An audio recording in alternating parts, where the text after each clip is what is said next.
Good morning. Good morning, guys. We were hoping that Representative Howard might get here. He is coming from Augusta, and apparently there's some bad traffic out there. Is that right? I hear it's terrible this morning, but we are going to begin in the interest of all of you being here and being so prompt. I don't want to hold you up, and so we think Representative Howard will be here shortly. And so we're going to go ahead and begin. Let me begin, if I could. Folks, 17 years ago, on a Tuesday, on 9/11, we had one of the greatest acts of mass murder in this country when 3,000 Americans were murdered by terrorists. Let's take a moment of silence, if you would. Thank you.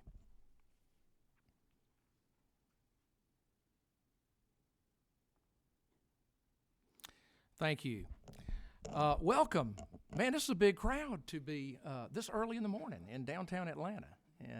But I don't want to hear any complaints. I'm from Savannah, so I had a heck of a ride. And we still have others coming in, I see, which is wonderful news, and we're excited. So welcome to all of you here. Today, I want to particularly welcome the members of this committee that the commissioner, the speaker was good enough to appoint. I just mentioned that Representative Wayne Howard from Augusta, who will be a great appointment to this committee, is on his way.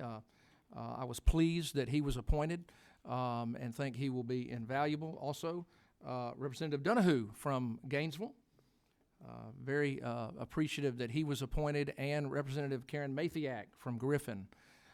There's one other member who will not be here today, and that is Representative Tom Kirby, who has had an unfortunate death, and his very close family member has passed away. And so I would ask that we all remember he and his family this morning. Having said all of that, let's talk about, first of all, before we get into testimony, why we passed this resolution.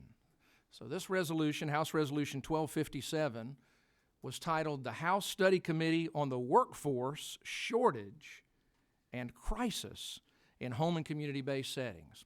So why did we find it appropriate and proper to pass this resolution, to create this study committee, and to study this issue? Why was it established?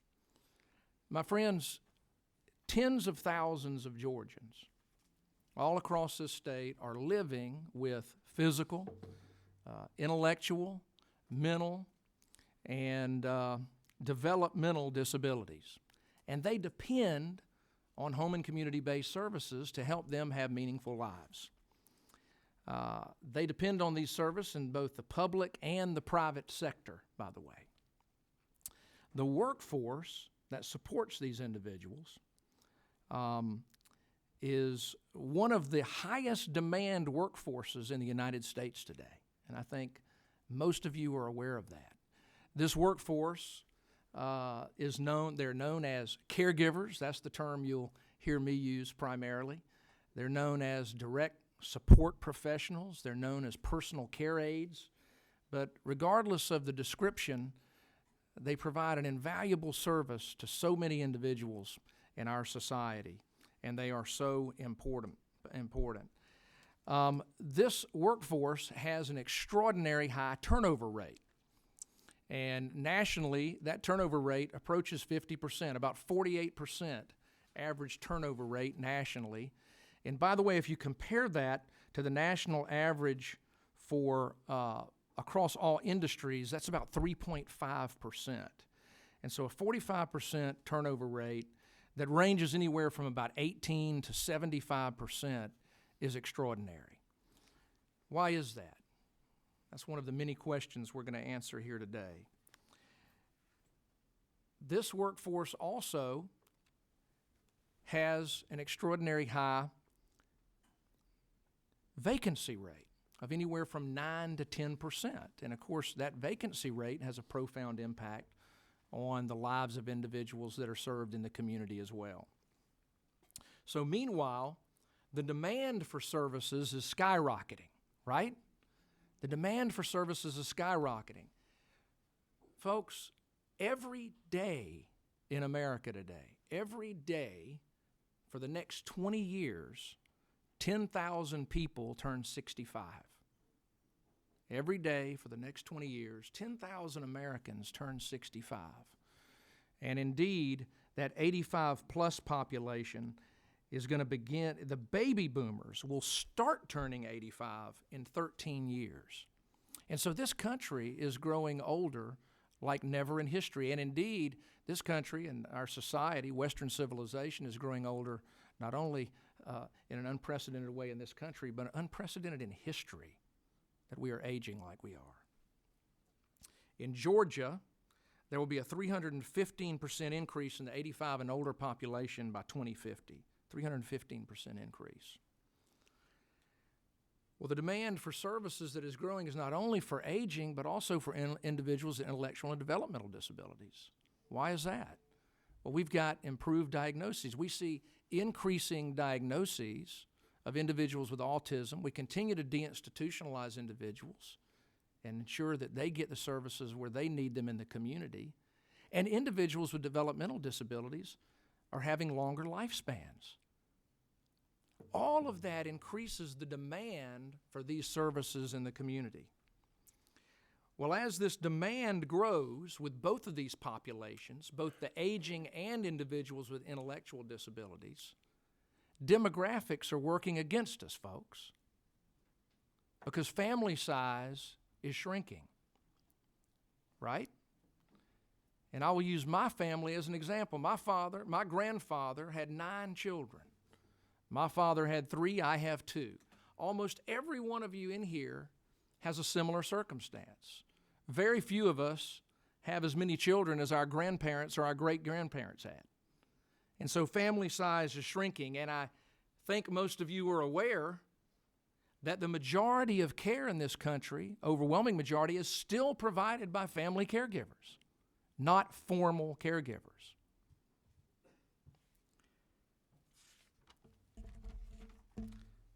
I'll give you an example of this. According to AARP, in 2015, there was a 7-to-1 ratio of potential family caregivers to every one individual needing care. In 2030, that is expected to be 4-to-1, and in 2050, that is expected to just be 3-to-1, a 3-to-1 ratio. And so our family size is shrinking. Those family caregivers that we depend on to such a large degree, there are going to be fewer and fewer of them. And meanwhile, the demographic for the core caregiver workforce, which are women from 25 to 64 years old, is declining as well in comparison to previous generations. So this committee was titled the Committee on the Workforce Shortage and Crisis in Home and Community-Based Settings. Why did we use that term crisis? Because of all that I just described. It's a dreaded X-curve. So as demand is skyrocketing for services, we have the supply of caregivers to supply those services rapidly declining. We have an X-curve, folks. That's not sustainable.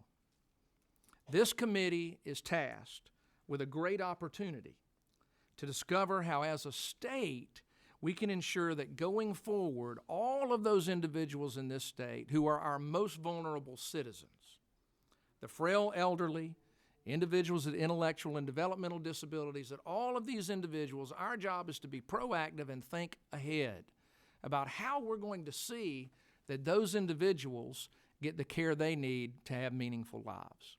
And that is what we're here for today. Thank you all again for being here.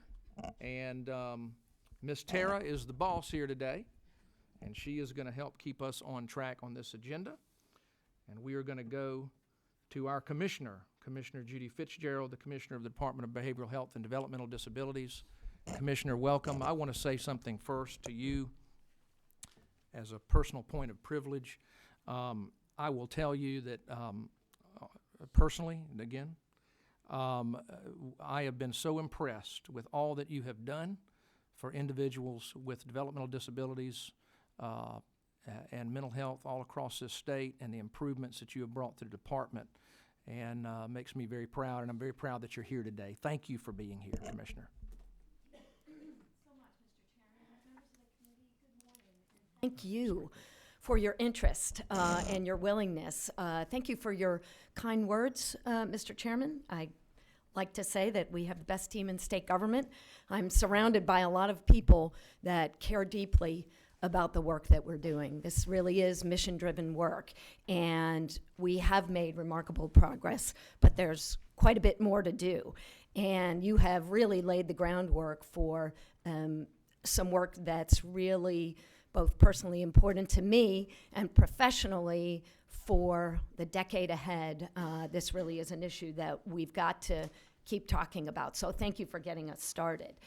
You all have a copy of PowerPoint that I've got here. Let me see if I can just make it available to everyone here in the room.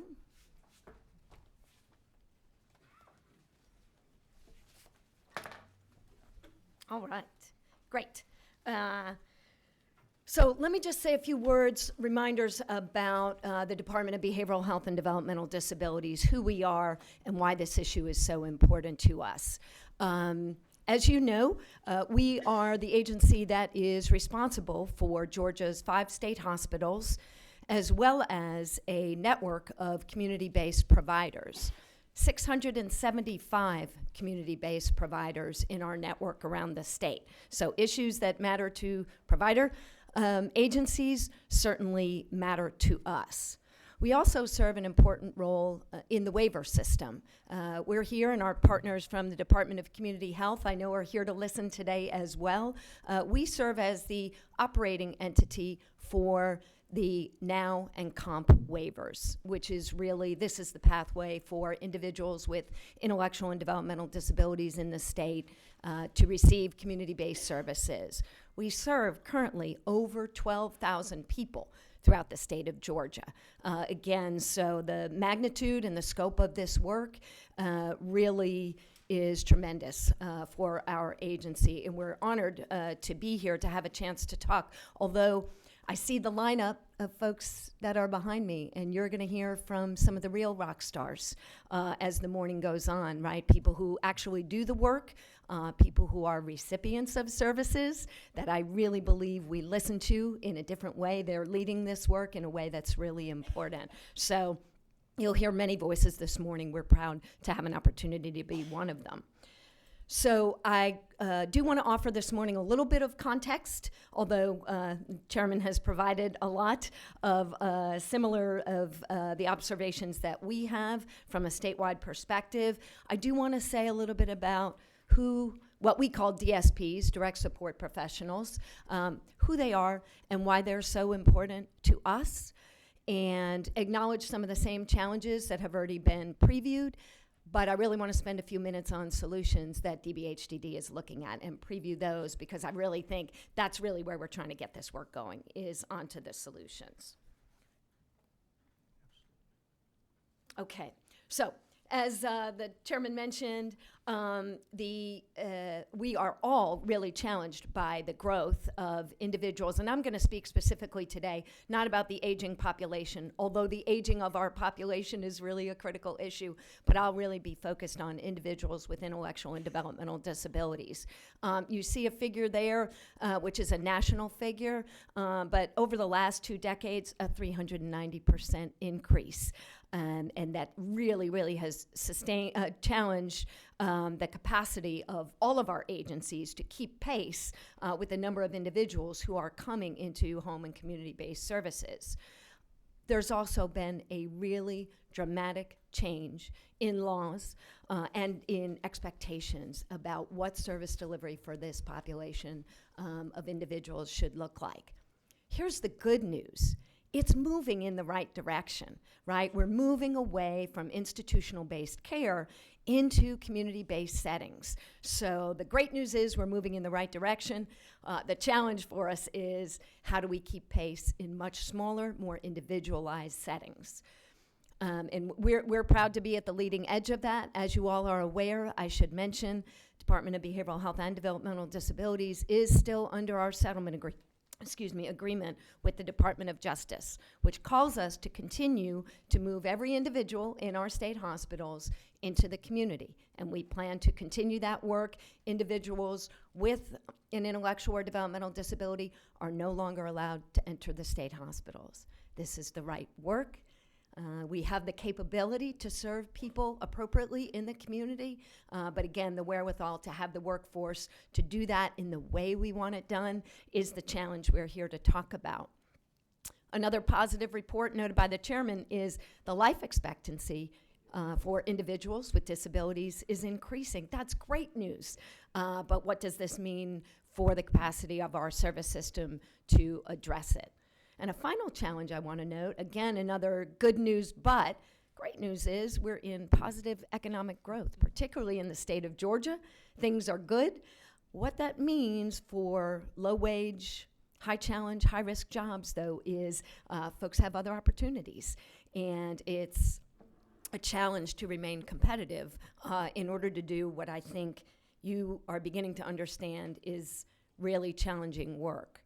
So I have a definition here, just so that we can all be grounded in what, when we say DSP, direct support professional, what do we mean? This is a generally accepted definition, but I won't call it yet a standard definition that is accepted across the board. That actually, I think, happens to be an issue within the field. We can talk more about that. But what I want you to see with this expanded bureaucratic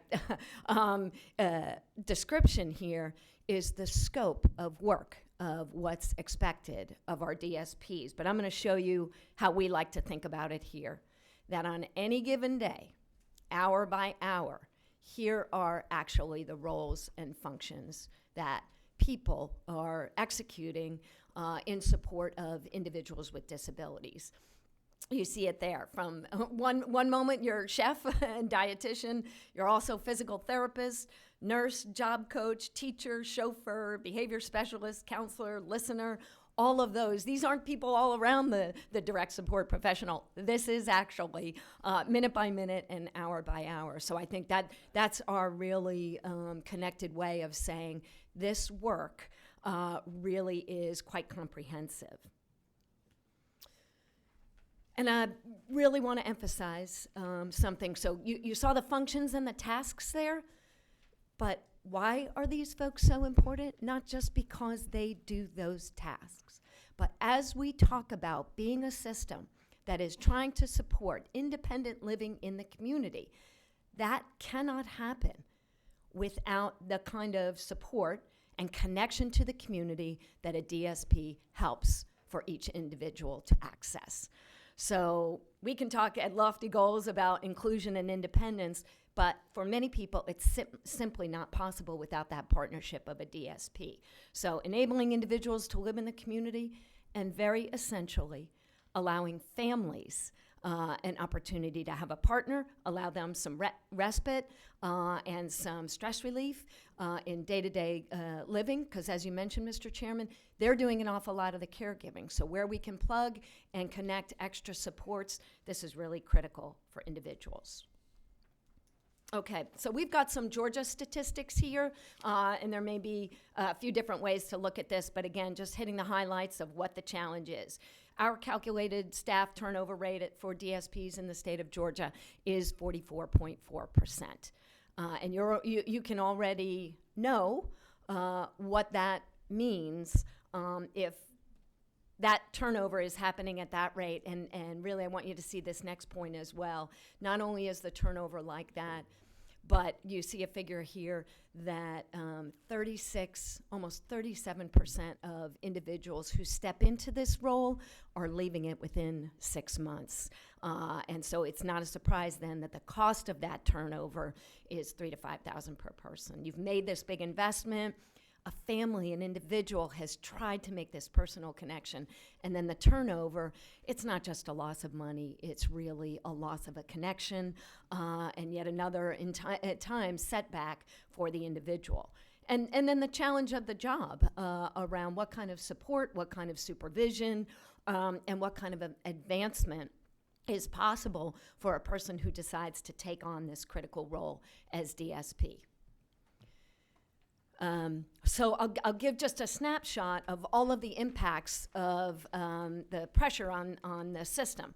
First and foremost is because of that turnover and that continued turnover and the vacancies that were mentioned, it does in fact mean that sometimes folks can't get services as quickly as we would like them to. Rotating staff. Right, what I mentioned about these personal connections that are forming. And then, of course, a great concern of ours is the quality of service delivery. And you have this amount of turnover, it increases the risk for maltreatment. That's a great concern for us at the local level. And again, it can also lead to gaps in services. And these can be really, really critical in the hour-by-hour life of individuals who need our support. So for family members, so that's impact on the individuals. For family members who are supporting their individuals, when they lack that support of a consistent and predictable DSP, as a partner, that means they've got to take time out of their workday to assist a family member, and there's a loss of their employment consistency, and that's a challenge. And then has been mentioned already the aging of caregivers who've been at this work for decades sometimes. They need our help and they need our support. For providers, and I know you'll hear from a lot of folks today, so I won't overemphasize this. We know there's a cost to training, retraining, recruiting, hiring, overtime, and then having to stretch and reach for whatever candidate you can get. That's not the way providers want to do their business. But when we find ourselves this stretched, it can be a reality. And people having to perform multiple functions because the system is stretched. I really want to say a word from our perspective, since we are responsible for the statewide network. Our greatest concern is for the quality of care being delivered to individuals in the community. So that remains our highest order of interest, and the well-being and safety of the individuals we serve has to remain our priority. But we also seek to have predictability of our budget, and this challenges that. And it's deeply important to us to have families and individuals that are satisfied with our service delivery. And this amount of turnover and providers being stretched really challenges that. You've already heard a little bit about the recruitment and retention, the increasing demand on service, and job stress. I think folks behind me are going to talk a little bit more about that. With your permission, I'd like to talk a little bit more about some of the solutions and some of the things that DBHDD is looking at. So, as I mentioned, this issue is of great interest to us. I'm really proud to say that DBHDD has what we call a management academy, and we partner with the Carl Vinson Institute of State Government to identify our emerging leaders in the department and put them through a 6-month management training. What we also do is challenge them to do a capstone project where they study an issue over the course of that 6 months and then bring solutions and recommendations forward. Our last cohort, this was one of the projects we chose because we already had determined that this was of great importance. The study committee was a really nice confluence of, we're really happy to report some things that we've got some research and proposed solutions. One of the things you're going to hear about from individuals and providers is about the pay rate for DSPs. This is really a critical issue, and I'm going to allow others to talk more specifically about that. But I also want to add, money is only part of the issue. When we spoke to DSPs, one of the things we heard over and over again was the importance of professionalizing the work that they do, considering training, supervisory training, credentialing, and career paths for individuals who are called to this role. And so, and of course there's a resource allocation needed for that, but I don't want to oversimplify and say it's just about the wages. Wages are really a critical part of the issue, but really identifying the right people to do this work and then coaching and leading them into and training and retraining and offering a real pathway where an individual can do this one-on-one work and then also grow in that work is a really, really critical part of the solution, we believe. So you'll see we've advanced the training that we offer to individuals, and we've really put a heavy emphasis on training individuals to be supervisors in this work, because a big part of what we heard from DSPs was they did not have enough coaching and supervision in the work that they were doing. So imagine this job we've talked about, people who are stretched to the max in trying to provide highly individualized and personalized care, but then they don't feel like they're supported and they're led. And so this emphasis on supervisory training has been really, really important to us. We've wanted to support the work of the Georgia Alliance of DSPs, again, this recognition of this role as a critical role, and leading to, for example, things like DSP Recognition Week. This matters. And identifying who our champions and heroes are at the local level, the work they do every day, those folks want to be recognized, and they deserve to be recognized in really meaningful ways. So not looking past all the little things we can do to recognize the importance of this workforce. And then looking at technical college programs for additional training. Actually, we target both high school students so that they can see a pathway forward and understand what this role could be, and that there's training and education available to step in, whether you develop that interest in high school or through technical college. And then I do want to mention a very important project called Living Well Georgia. This is actually a 5-year, DBHDD is a partner in this. This is a 5-year federal grant that's being led by the Institute on Human Development and Disability at the University of Georgia. And that might be a group that, this Living Well folks might be a group that you would want to hear more about. They're doing a 5-year study around how to advance the voice of individuals with disabilities within the HCBS network, forming an advisory council in order to advise state partners, and really to look at how to enhance and grow the role of direct support professionals. And this is under federal guidance, so you know they'll have a lot of reporting to all of you. The grant was received in 2017, so the work is just underway, but they are working in partnership with many advocacy and provider agencies, 5 targeted agencies in particular, to really lift up and enhance the work. So some of the other solutions that are embedded in all of those strategies, I already made a preview of this, defining and standardizing the role of direct support professionals. We think this is really critical in moving towards something like credentialing. You really have to get clear about what the job is, what the tasks are, what success looks like when you're doing it well, and we think that's an important effort that a lot of actually entities are engaged in right now. We've got to pay a lot of attention to recruitment and retention, raise awareness about the importance of this work, and we see DBHDD always doing this in partnership with sister agencies and provider organizations, and more than ever, led by the voices of individuals with intellectual and developmental disabilities who have a lot to say about person-centered care.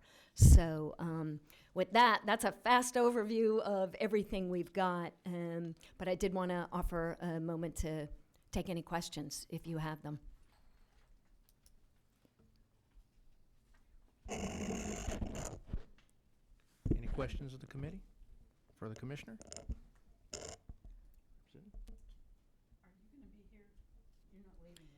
I am, unfortunately. Yeah. I'm going to kind of wait and listen to what Yeah. other people had to say. I just went through this with a constituent of mine, and you guys did an incredible job. The problem is it took so long until they finally got a hold of their personal friends and said, what can you do? I didn't know. I just started making phone calls, and we got a waiver for a gentleman in Griffin. So I'm very, very thankful and grateful that you've taken care of him. As the process progressed, I think a lot of times especially with these solutions, is just helping the families understand the progression of how those waivers and how help is available. For this young man, everything rocked along well, and then all of a sudden there was 2 signatures that were not on something, and the mom's calling me in a panic, and I said, hold up, let's figure it out. The nurse that was in charge did take care of it that day. But those are the things that I'm hearing you say, especially with the awareness in what we can do to help and what everybody in here can do to help each other. So thank you. Do you have any recommendations for us as legislators to follow the process? So, a couple of things. Thank you so much. I'm glad we had a good resolution. It's painful every time I hear that bureaucracy made it challenging. I do want to say, I believe that Commissioner Berry at the Department of Community Health, his team members that are here, and DBHDD are working so hard to really demystify what it is that we're trying to do and make reductions in the administrative burden that does make it hard. We know those challenges exist, but we are really committed to continuing to make available resources. In every one of, DBHDD is divided into 6 regional offices. In every one of those regional offices, we've got an individual. We have a person at the state office too who is receiving calls when there are constituent services. We try and get the right folks targeted. And I do want you to know loud and clear that simplifying what it is it's just so necessary. I want to just share a personal story. I am the guardian of my sister is a person with a very serious intellectual and developmental disability with medical complexities in another state. I became her guardian in the last year. I've been involved in her care. She's on a waiver, but when I received the information from this state about how to make the most basic decisions about her care, I have a master's degree in social work, and I run a billion-dollar agency, and occasionally wading through their paperwork to just get her what she needs. So I'm on the other side of it as well. So it is a personal passion of mine to make this easier for family members to try and understand. We will continue to do it, and I really want to put forward, keep knocking on our door when we want to be responsive, we want to get it right. I'm proud of my team's work, but we still have more to do. I will find out who helped this gentleman, and I will definitely give him the kudos. Thank you. Or that team the kudos. For me, I didn't know whether it was his personal physician that had to sign off. So I'm just learning too. So I'm thankful for everybody being here today. Thank you. Thank you, Commissioner. And again, I would say yourself and Commissioner Berry, we have seen just what you just described. Y'all are, I think, doing everything you can, in my opinion, to make it easier for us to serve individuals in the community and get them the help they need as promptly as possible. Representative Donahue has a question, I believe, as well. Thank you again for being here. Each one of you here that's going to speak today, I'm going to ask you a question that you can give me your answer. It's Christmas, okay? And you have a wish list. And the top 2 things you would prioritize to make your job easier and better to help us, could you tell me what that is? And each person after you speak, you won't be getting a present yet, but give us an idea of what you think would help. So now y'all get all this time to prepare. But I'm grateful. I'll take the Christmas wish list question anytime. First of all, I want to say thank you, because the reason DBHDD, DCH, we've made some of the progress that we have is because of the leadership in this state has said vulnerable people matter. And I'm really proud to work in a state where the General Assembly has been so supportive of what we've tried to do. But we need more, and I'm not going to be shy about asking for more. So very specifically, my 1-2 is this. There is a planning list. which means that there are people in the state of Georgia who have been identified as eligible and needing services, and we do not have the funds yet to move those folks into a waiver. We have family support dollars and other ways that we can help, but they get their full waiver supports when they're eligible when we have the funds to support that. So sometimes money matters, and in this case, I'm not shy about telling you, we were asked, DBHDD was asked last year to put together a 5-year plan. What if the state of Georgia didn't want to have a waiting list anymore, and they didn't want to have it because everyone received what they needed? And we put together that 5-year plan. That's available on our website, but we could certainly send it to the committee. It shows administrative changes and other changes we could make, and it gives you a price tag, and we would be really proud to say you would be the ones making that investment. So investing in more waivers, we'd love to do that. The second thing is, I really do believe that the biggest challenge for the state is workforce challenges across the board. So today we're talking DSP, but there are social worker, physician, clinician of alt nursing for our population. And so we've got to make some strategic investments, I think, in workforce issues. I've been a social worker in the state for 25 years, and we've been talking about workforce issues for 25 years. We are making some strides, but we need to do more. Thank you. I'll see you on December 25th. There you go. Commissioner, I would just to make sure we educated everybody, the planning list you mentioned is what, 8,000 or 9,000 people in Georgia today, or what is the current? No, we've actually status? reduced it. One of our efforts, so it was such a good challenge from the General Assembly to say, what about that planning list? This is making us all really unhappy, including us. So part of the, as you imagine, people heard, get on the planning list, whether you knew what your needs were or not. So the planning list ballooned quite a bit to over 8,000 people. Now that we've actually walked through and double-checked every person on that planning list, we're down below 6,000. That's people with real needs. So we have better technology and better ability to really assess who's there. I should mention the thing about the planning list is it is prioritized by need. Right. Not by length of time that you've been on the list. We believe the fairest way to approach it is really with most in need receive services first. So we'd love, thank you for the attention to the issue and a willingness to hear there is a way forward if the state is willing to make the investment. Commissioner, thank you. I have one quick question as well. Yes. And thank you for giving us the update on the waiting list.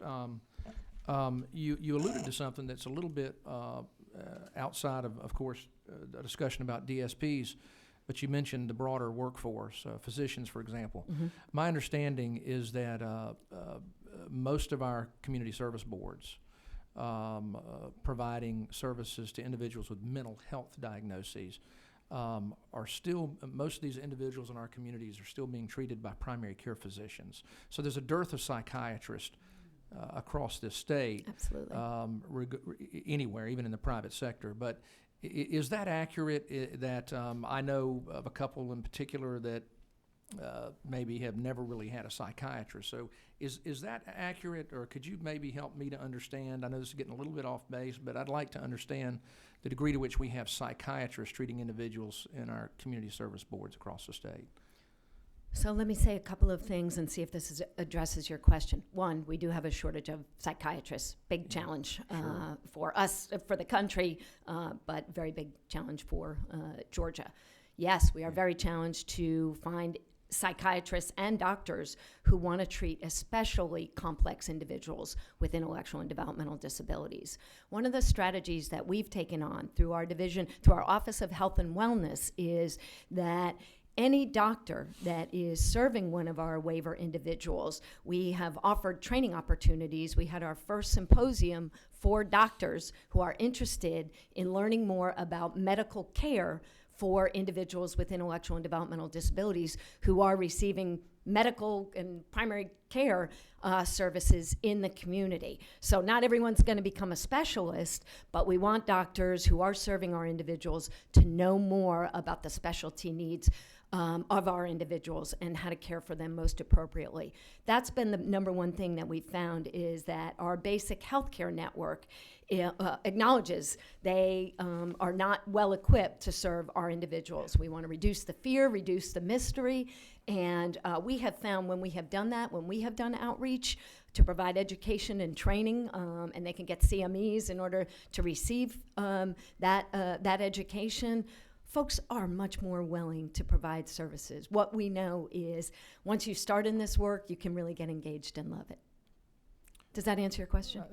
It does, Commissioner, and thank you so much for your testimony. We appreciate you being here this morning, and thank you for all that you do and your fine staff. Thank you all very that they much. do for the people of this state. Appreciate the opportunity to be here. Thank you again.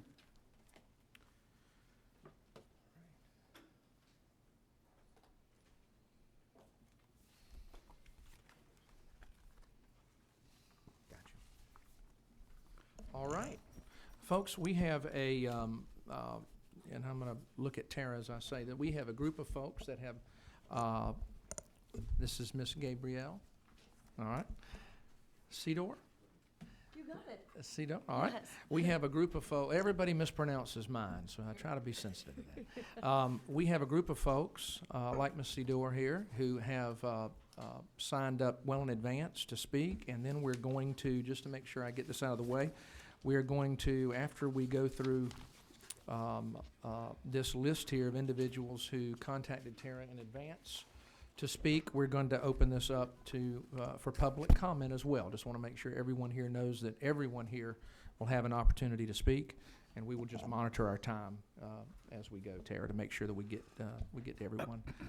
Ms. Cedar, thank you for being here, and you are with Anchor. Correct. I'll let you tell us a little bit, tell our committee a little bit about your organization before you begin. Thank you. Wonderful. Good morning, Chairman Petrie, members of the committee, and happy Direct Support Professionals Recognition Week. I think I can rush through most of my testimony because, Chairman, you did such a beautiful job summarizing the issues. And Commissioner Fitzgerald, not every state has the fortune of having leadership like Georgia does. My name's Gabrielle Cedar, and I'm the Chief Operations Officer at the American Network for Community Options and Resources, ANCOR. We're a vibrant national trade association that represents over 1,400 community providers of services to individuals with intellectual and developmental disabilities. To just be quick with my time, I'm going to quicken that to IDD. So when I talk about IDD, I'm talking about intellectual and developmental disabilities. Collectively, our members support over 1 million people with disabilities, and our workforce is about 750,000 strong. We are proud to count the Service Provider Association for Developmental Disabilities and several Georgia providers, your constituents, among our members. Anchor's mission is to advance the ability of our members in supporting people with IDD to fully participate in their communities. And one of our 3 strategic priorities is to obtain resources to attract and retain a quality workforce. This is why I'm honored to be invited to talk about the importance of DSPs and the worsening workforce crisis. We're grateful that the Georgia legislature recognizes the gravity of the situation, and more importantly, people with IDD, when a stable and quality workforce can't be guaranteed. And we so appreciate that you're working towards recommendations to address that. Before I joined Anchor in 2015, I spent 16 years in Pennsylvania, where my primary job was to represent community service providers in front of the state legislature and to advocate for quality services for people with IDD. And what I found was that you can't talk about quality services, you can't talk about addressing policy issues in this arena without talking about the men and women responsible for providing them, hands-on, day in and day out. They're one and the same. I can also tell you, and you'll see through my testimony and data that I share this morning, Georgia is not alone as you grapple with the DSP workforce issue. But how fitting to hold your first hearing during Direct Support Professional Recognition Week, a national event intended to bring attention to the critical role that DSPs play and to bring to light the many obstacles that they face in doing so. Many thanks to Governor Deal for Georgia's gubernatorial proclamation, which echoes this year's bipartisan U.S. Senate resolution, which Commissioner Fitzgerald has already quoted. So what is a DSP? What is a direct support professional? Several Georgia providers are here today, and you'll be able to hear their perspective in their own words. They can't bring their work settings to you. I did provide a video today, but in the interest of time, you have so many wonderful people here to testify. I'm going to keep this within my presentation for you to view at your leisure. And I'm sure many people in this room live this. This is just to share for educational purposes. When you see the video, you'll see that this video features direct support professionals and services from around the country. So Georgia, you are not alone. And depending on how you see this fact could be really encouraging or really overwhelming. But before I dive deep into data, I wanted to assure you there are some bright lights, there are some cracks in the clouds, and I'll share these with you as well. How are we defining a workforce crisis, and what does this mean, and where's the data to back up this claim? Here's what we know. Here's what we know from the National Core Indicators 2016 Staff Stability Support. This is a national survey with 20 states reporting, including Georgia. 45.5 is the national average turnover rate. A majority, 59% of DSPs who left respondents' employment in 2016 did so within the first year. 38%, over a third of the total, left within 6 months. Over a third, 35% of DSPs in respondent service had been there for less of a year. So this is a constantly new workforce, with nearly 1/5 having been there only less than 6 months. Here's what we know from the Paraprofessional Healthcare Institute. That's another national research group. Over half, 56% of the direct care workforce relies on public assistance to make ends meet. 37% are uninsured, and another 21% rely on public insurance. 21% are single parents. 91% of direct support professionals are women, and the bulk of the single parents are mothers. Nearly a quarter of our workforce are immigrants. Based on a report by PHI, who did it with the Aspen Institute, by 2020, there'll be an additional 1.6 million jobs in the direct care field. But the population of women who traditionally support this, aged 24 to 54, will not have grown sufficiently to fill these positions. Very similar projections are being made by the Bureau of Labor Statistics at the U.S. Department of Labor. Here's what we know from a 2016 report from a group called Metasked. Each direct support professional departure costs an employer between $4,200 and $5,200 in direct costs: separation, vacancy, training of a brand new staffer, increased worker injuries, and indirect cost, lost productivity and or client revenue, and that doesn't even get to the need for the continuity of care for people with intellectual disabilities. Low wages are the primary reason that employers reported that direct support professionals left, with lack of a support and appreciation coming second.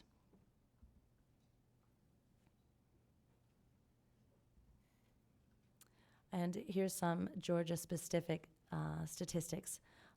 This is from the National Core Indicators project, and Georgia is highlighted among the other states that have responded.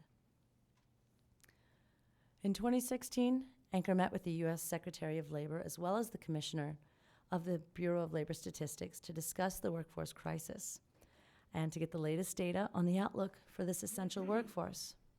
What they shared was staggering. Since 2013, there's been a dramatic spike in the number of vacancies among these jobs compared to hires. There's simultaneously been a spike in the number of individuals in this profession quitting. In the course of the next decade, while other occupations are slated to grow around 7%, our need for workers is growing between 26 and 38%. These numbers, mind you, are quantified for personal care services and home health aides, the category in which direct support professionals fail. It's my assumption, backed by the stories I hear every day, that if DSPs were to be identified alone in this data set, the outcomes would look even more dire. Before I go on, I want to go back to the previous slide to something that the commissioner mentioned, and that the economy and job growth is wonderful, but what that means for our workforce is that it's even harder to maintain and recruit our staff. And you can see that this is data that the Department of Labor actually compiled for ANCOR. In several conversations, we bring up the fact that we are competing with other low-wage workforces. Restaurant workers, janitors, retail salespersons. The Department of Labor constantly asks us, how do you know? Where's the data to back that up? And we said, well, you are the Department of Labor. You probably know.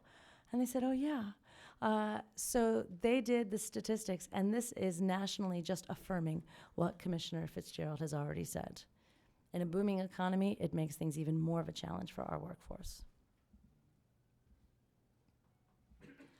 But why aren't direct support professionals specifically noted in some federal data? It's because they aren't recognized as a specific occupation by the federal government. We're working to change that, and you can too. Currently, when the U.S. Bureau of Labor and Statistics collects wage and occupation data, it combines DSP data with that of personal care assistants and home health aides. And that's problematic because positions like these don't have the same level of responsibility that DSPs have. These occupations might have different funding streams, and thus their classification doesn't accurately reflect the employment costs in the IDD sector. And not tracking DSPs separately contributes to the lack of public awareness and recognition of this very distinct workforce. So ANCOR, now joined by over a dozen national organizations, proposes to resolve this by asking BLS to create what's called a SOC, a Standard Occupational Classification for DSPs. SOCs are how BLS separates out occupations when they create their official data sets.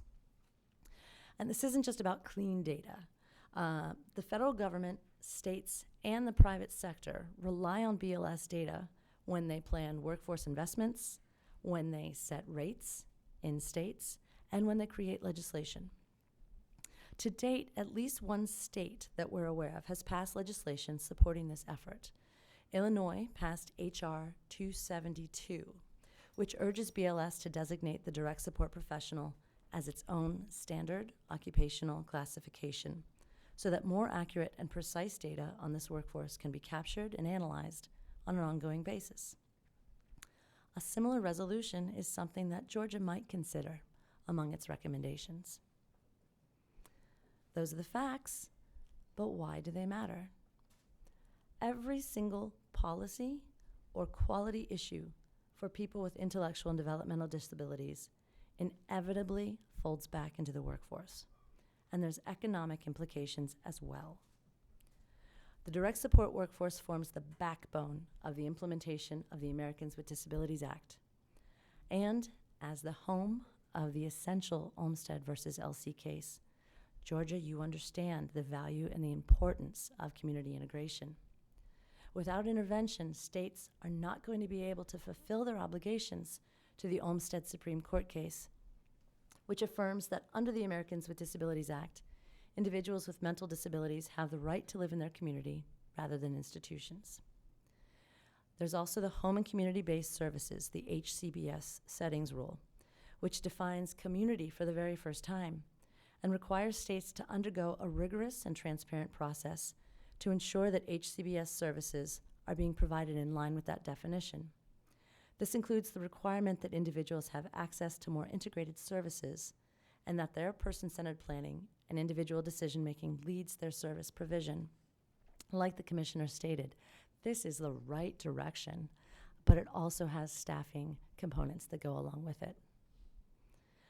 Also, the Workforce Innovation and Opportunity Act, which we fondly call WIOA, amends how employment services are provided to people with disabilities and ensures greater access to competitive, integrated employment.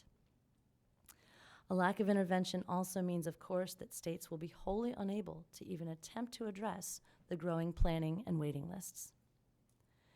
Each of these laws and federal rules requires staff supports to truly achieve the goals of community integration. Anchor supported each and every one of these pieces of legislation and rules, but we've always made the point that the direct support professional deficit can't be overlooked when moving forward on these policies. Community integration, competitive integrated employment, and other policy goals can't be fully achieved for people with disabilities until we address the workforce crisis. The dangers of not having an adequate workforce in place are already playing out. You may have seen the Chicago Tribune series issued in November of last year, highlighting abuse and neglect in group homes. Many of the incidents highlighted by the article cite significant harm to an individual, and in some instances, deaths that could have been prevented by adequate staffing. Recent stories by the Philadelphia Inquirer, by National Public Radio, and even Atlanta's own papers have educated the general public on abuses against children and adults with IDD. Important stories to hear. The United States Office of the Inspector General, along with the U.S. Department of Health and Human Services and the Administration on Community Living, recently released a joint report detailing the shortcomings of critical incident reporting. So solving the workforce crisis is not going to eliminate all instances of abuse and neglect. However, as with any business, an adequate professional workforce is a major factor in addressing the possibility of misconduct. Are you ready for some cracks in the clouds?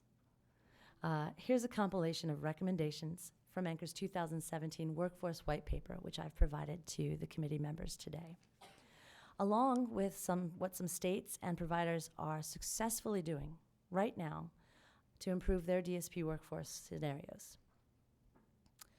Solutions could include states can improve, and Georgia should consider improving DSP wages through greater federal and state investment in the Medicaid program. And this is the program through which those wages are set. In 2018, some states did increase their DSP wages, including Connecticut, Kentucky, and Maine, proving it's possible. States can adopt, and Georgia should consider adopting, innovative recruitment and retention techniques. And here are some ideas that we've seen from our colleagues around the nation. In Iowa, for example, an agency leveraged a federal demonstration project to recruit more specialized DSPs, going beyond the usual recruitment targets. In Ohio, and this program is really cool, the state and some schools partnered with IDD community service providers, reached out to recruit high school students on the verge of dropping out. The program allowed the students to finish school while at the same time training to become DSPs. So really a win-win program that's highlighted in your Impact magazine, which I have shared with you today as well.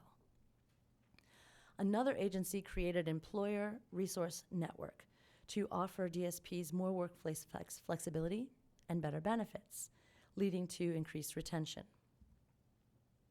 In Wisconsin, an agency created clear career pathways with built-in wage increases, thus increasing retention. In New York, they're in the process of piloting a multi-tiered credentialing model. If adopted, this model would offer rate incentives to providers if they meet enrollment targets, and wage incentives to DSPs who successfully complete assessments at each level.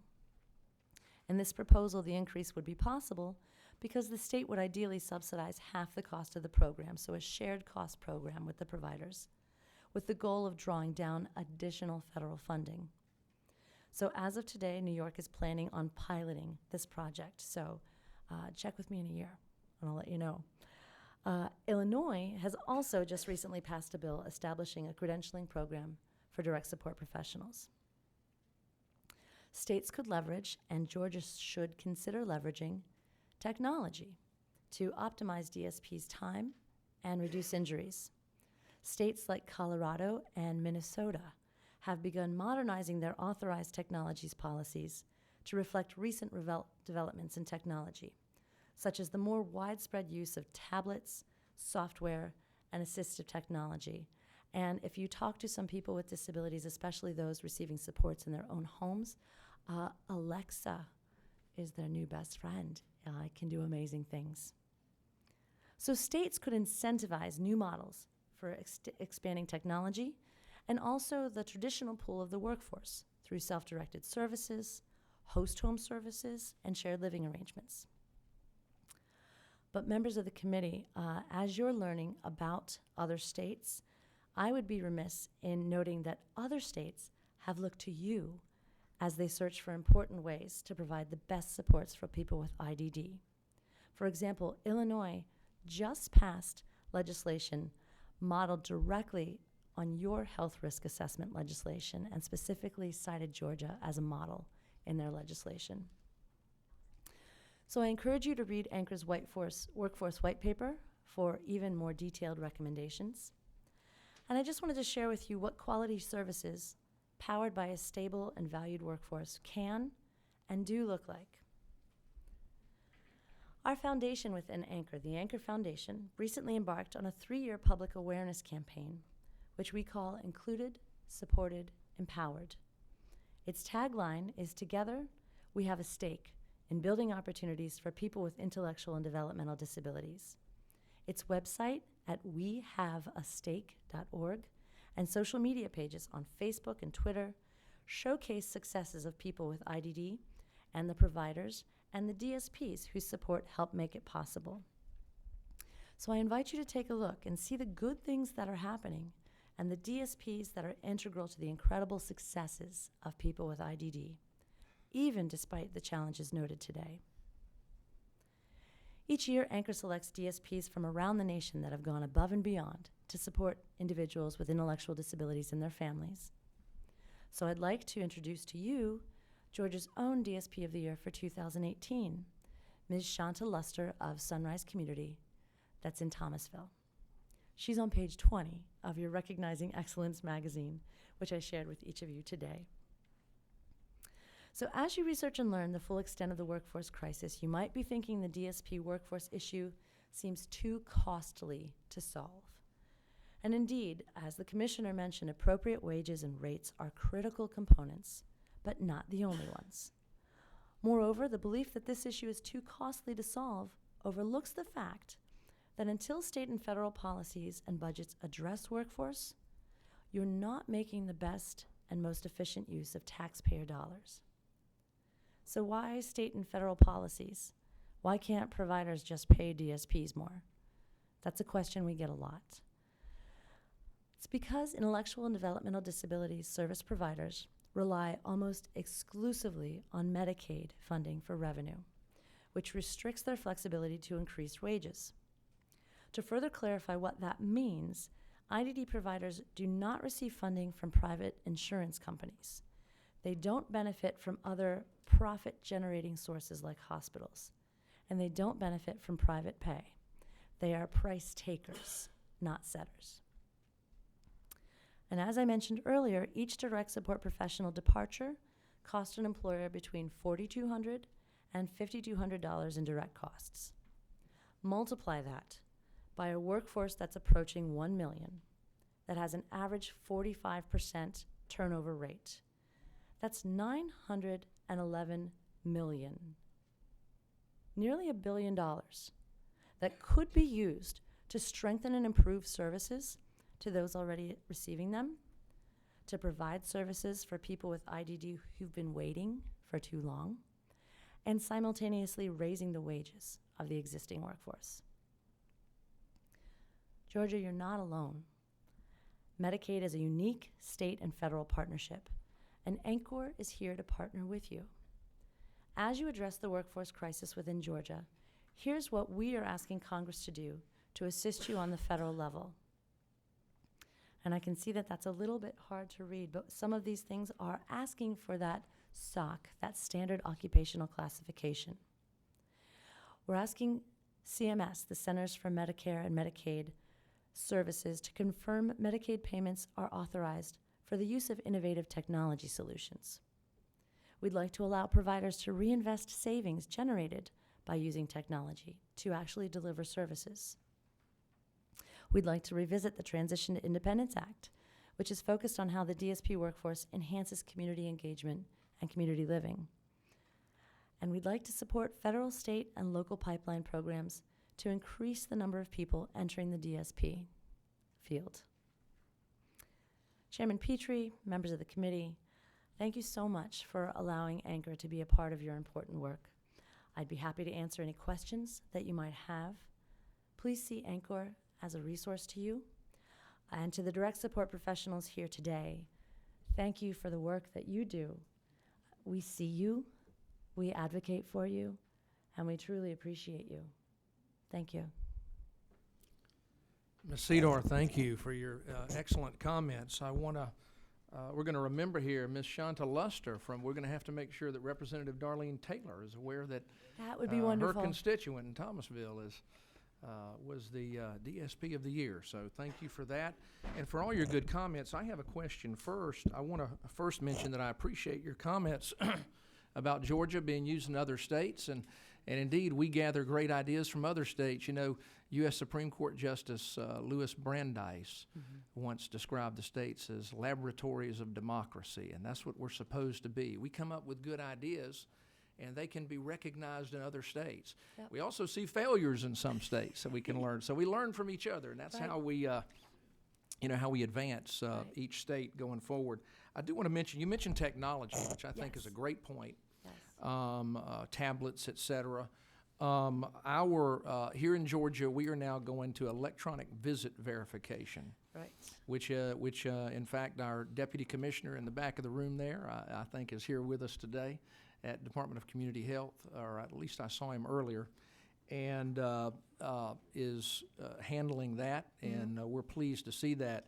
But is that a way that you have seen in other states, speaking to that issue, where we can more efficiently, by making sure we don't have fraud and making sure that every hour that is utilized is indeed an hour that where an individual received care? That's one of those ways of using technology to our advantage, right? To make sure that we maximize the use of those caregivers we do have. Would you speak to that, please? That is an excellent question. Electronic visit verification, EVV, is something that I think people have had a lot of questions about. I think it's inevitable. I think it's going to happen. The need for people to know what's happening and if services are actually going to be provided. Absolutely. But because there have been so many questions and so little guidance, frankly, from CMS to states on how they implement this, ANCOR actually led the charge for legislation that would allow states to delay implementation for an additional year. That just passed. Okay. And additionally, if states feel they need more time to bring in more stakeholders, to give them assurances, to talk about costs and resources, they can apply for an additional 1-year good faith extension to CMS. So what does that mean? Some of the questions that we have been hearing, especially from our colleagues in self-advocacy groups in Washington, comes around self-directed services. So the concept of electronic visit verification is that you notify electronically when a service starts and when it ends, and where you are and what you're doing. For someone who's living independently, who self-directs their own supports, hires their own staff, there's a privacy issue around that. If I want to go to the mall for 5 hours with my staff, I don't need to tell you that. There's debates on both sides about that. But because there has been so little guidance from CMS, we have asked that states just have a little bit more time before they're faced with penalties in implementing this system. So it gives states a little more time to be planful, to reach out to various stakeholder groups. There's also a little bit of confusion around which services are covered and which are not. Thank you. And again, I want to make sure I understand you. So, and I wasn't familiar with your position, but so y'all are not opposed to EVV, because No. it struck me that is an example Yep. of using technology to maximize the utilization of our direct support staff. If I may, And it seems to me that that would be consistent with, Yeah. with that comment. Chairman, if I may, I could offer a few more examples of how technology could help alleviate the direct care crisis. It's in no way going to ever replace the hands-on care that direct support professionals offer, but what it can do is through the use of tablets, through the use of more efficient record-keeping electronic systems, it allows DSPs to spend more time on the job that they were hired to do, which is support people with disabilities, and less time on paperwork and filing, and all. So that's one option. It also opens up a world of possibilities for the people that they support. For example, the Uber app, ride-sharing app, has allowed people to live more independently than they ever have. So a cell phone and an app opens worlds. Absolutely. Thank you very much. Thank you, Ms. Sedor. Any questions from the committee for Ms. Sedor? Do I get the Christmas question? I think that is that a standing question, Representative? Okay. So you have to answer Representative Donahue's Christmas question. Thank you, sir. So we are fully aware that money does not grow on trees, and that Georgia has limited resources and a lot of responsibilities.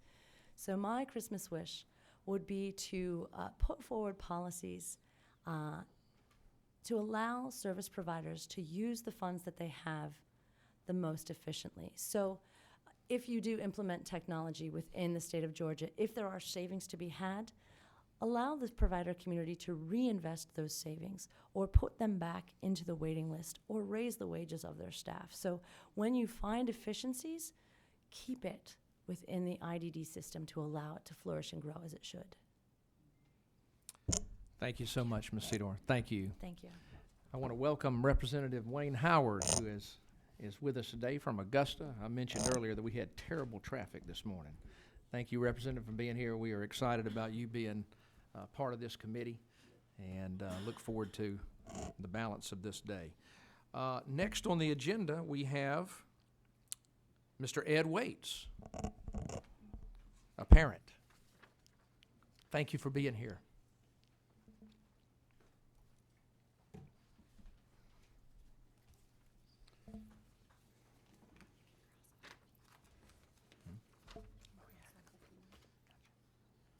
Good morning. Good morning. Thanks for giving me just a few minutes, and I'll take just a few minutes. A quick Google search, Chairman Petrie allowed me to learn just a little bit more about you, and I'm sure the good people of Savannah are very grateful for the hard work that Coastal Home Care does in your community, and I appreciate that, and I'm sure the rest of the state does as well. In regards to Commissioner Fitzgerald, I think she's left unfortunately, but in her comments, she made a point that's never really dawned on me, but it's very real, away from the hands-on care that the direct service providers provide, the basic activities of daily living. That personal connection that is made with the people that they care for is incalculable. You can't touch that, but it's so real. And as I think about the services that my daughter gets, that's huge. I'm embarrassed to say that was lost on me. But anyway, and again, your understanding, obviously, in your opening remarks was also very meaningful. So I'll be brief. My name's Ed Waits. My daughter is Mary Catherine Waits, and she's a 26-year-old young lady, and she lives in a UCP group home in Snellville, Georgia. Mary Catherine was born at 28 weeks and at age 9 months, and she was diagnosed with perioventricular leukomalacia. Big complex name. Quite simply, it's a lack of blood flow and oxygen to the brain causing a significant injury. And in Mary Catherine's case, that's left her nonverbal, non-ambulatory, lacking any muscle tone, unable to manage herself in space, fully dependent on caregiver for management of all aspects of her life. And as I just mentioned, feeding, bathing, dressing, toileting, transferring, the entirety. delightful young lady, just very involved in her handicap. Her mother and I are always parents. We were the primary caregivers for 21 years before she moved to Ashley Forest, and that's been a tremendous experience for us. In that role of parent and caregiver, and there are direct service providers here, I know, and I don't have to tell anybody in this room the stress that is, but one of my wife's and Ma's goal was to make sure we both didn't spin off the map on the same day. I mean, somebody had to be on point when the other was losing their minds, right? And we were successful in doing that and grateful. So I don't want you to take my comments this morning as all about Mary Catherine or all about Lyle and me. They're not. They're about a desperately in need population in this state, in fact nationally, that need our support. I will say, however, from firsthand experience, that being a full-time caregiver is draining. It's draining, it's exhausting, it's physically, mentally, spiritually, emotionally draining. And the respect I have for the day-to-day caregivers is immense. It can also be uplifting in many ways, as we've heard this morning as well. Knowing that you're doing something for someone who cannot do for themselves, simply loving people for who they are, I think is the uplifting part of it all. Mary Catherine was very fortunate, and her mother and I are very humbled by the fact that she did receive a Medicaid waiver. I know how long the waiting list is. We've heard about it this morning. Gratefully, it's been reduced by a quarter, but that doesn't change the fact that there's still 6,000 people on it. Hopefully some attention can be given to that in this broader context.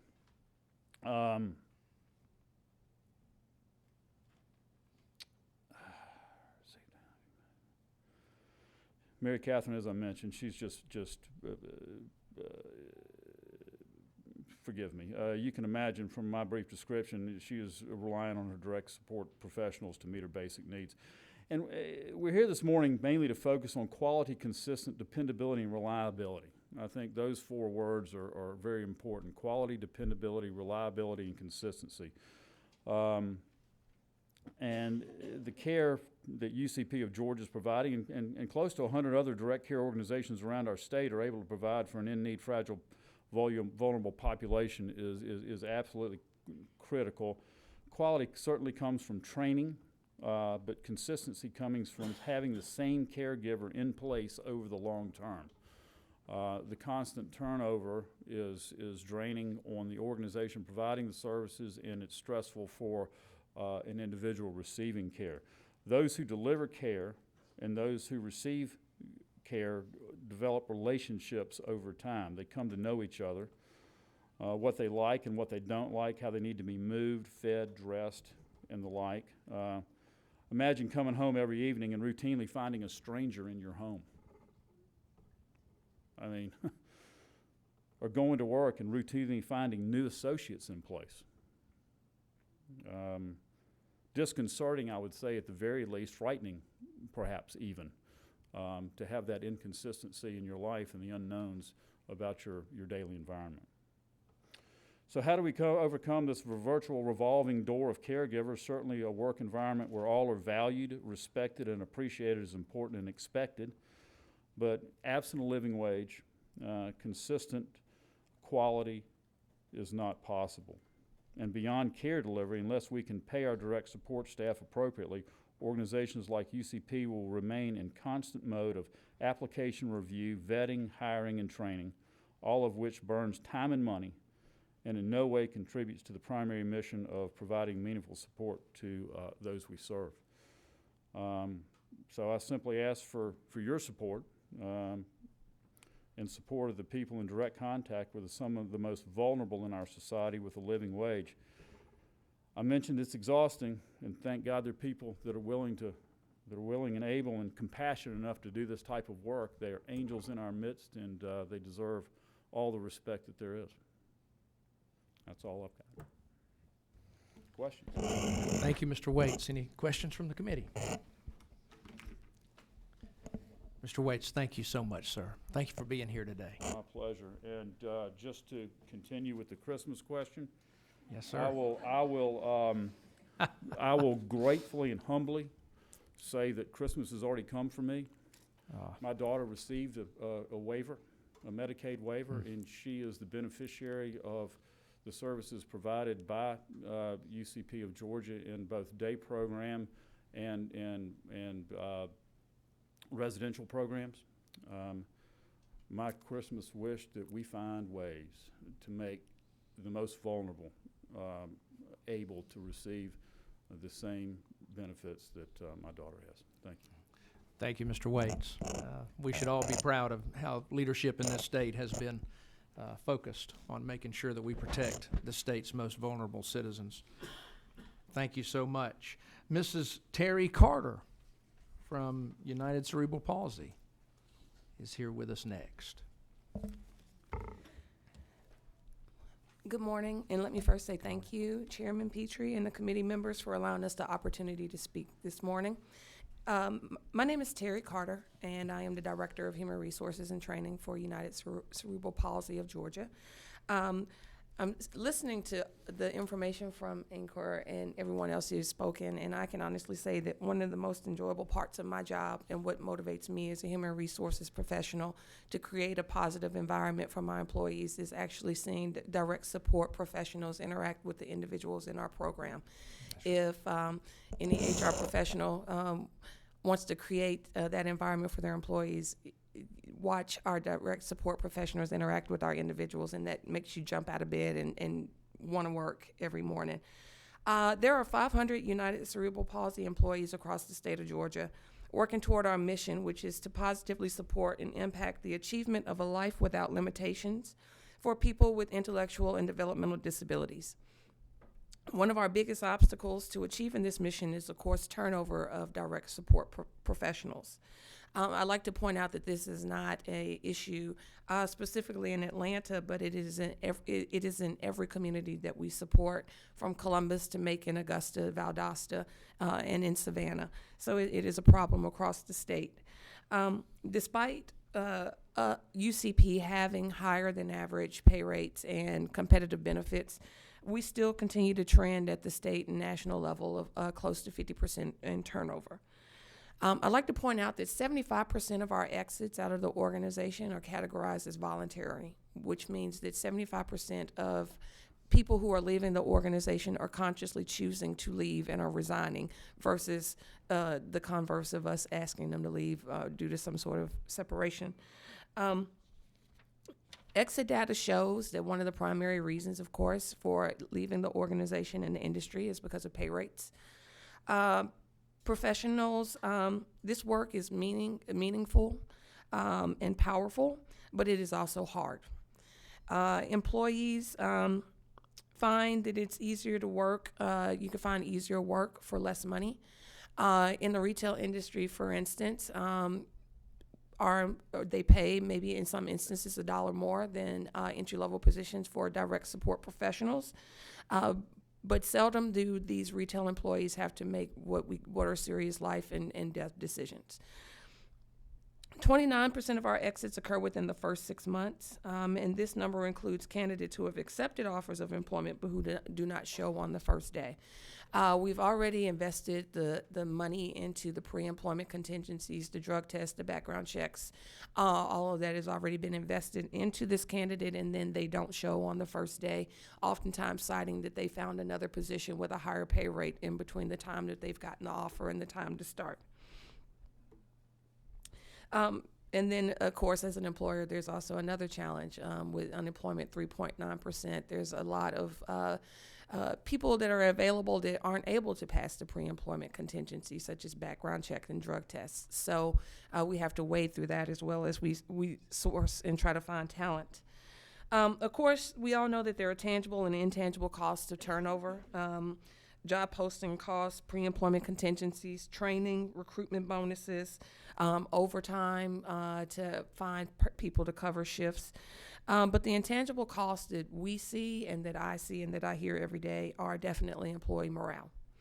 to the point that was made earlier by the gentleman. It is really difficult, and it is very demoralizing to work with someone one day and you all partner in a house, and then 2 weeks later that person is gone.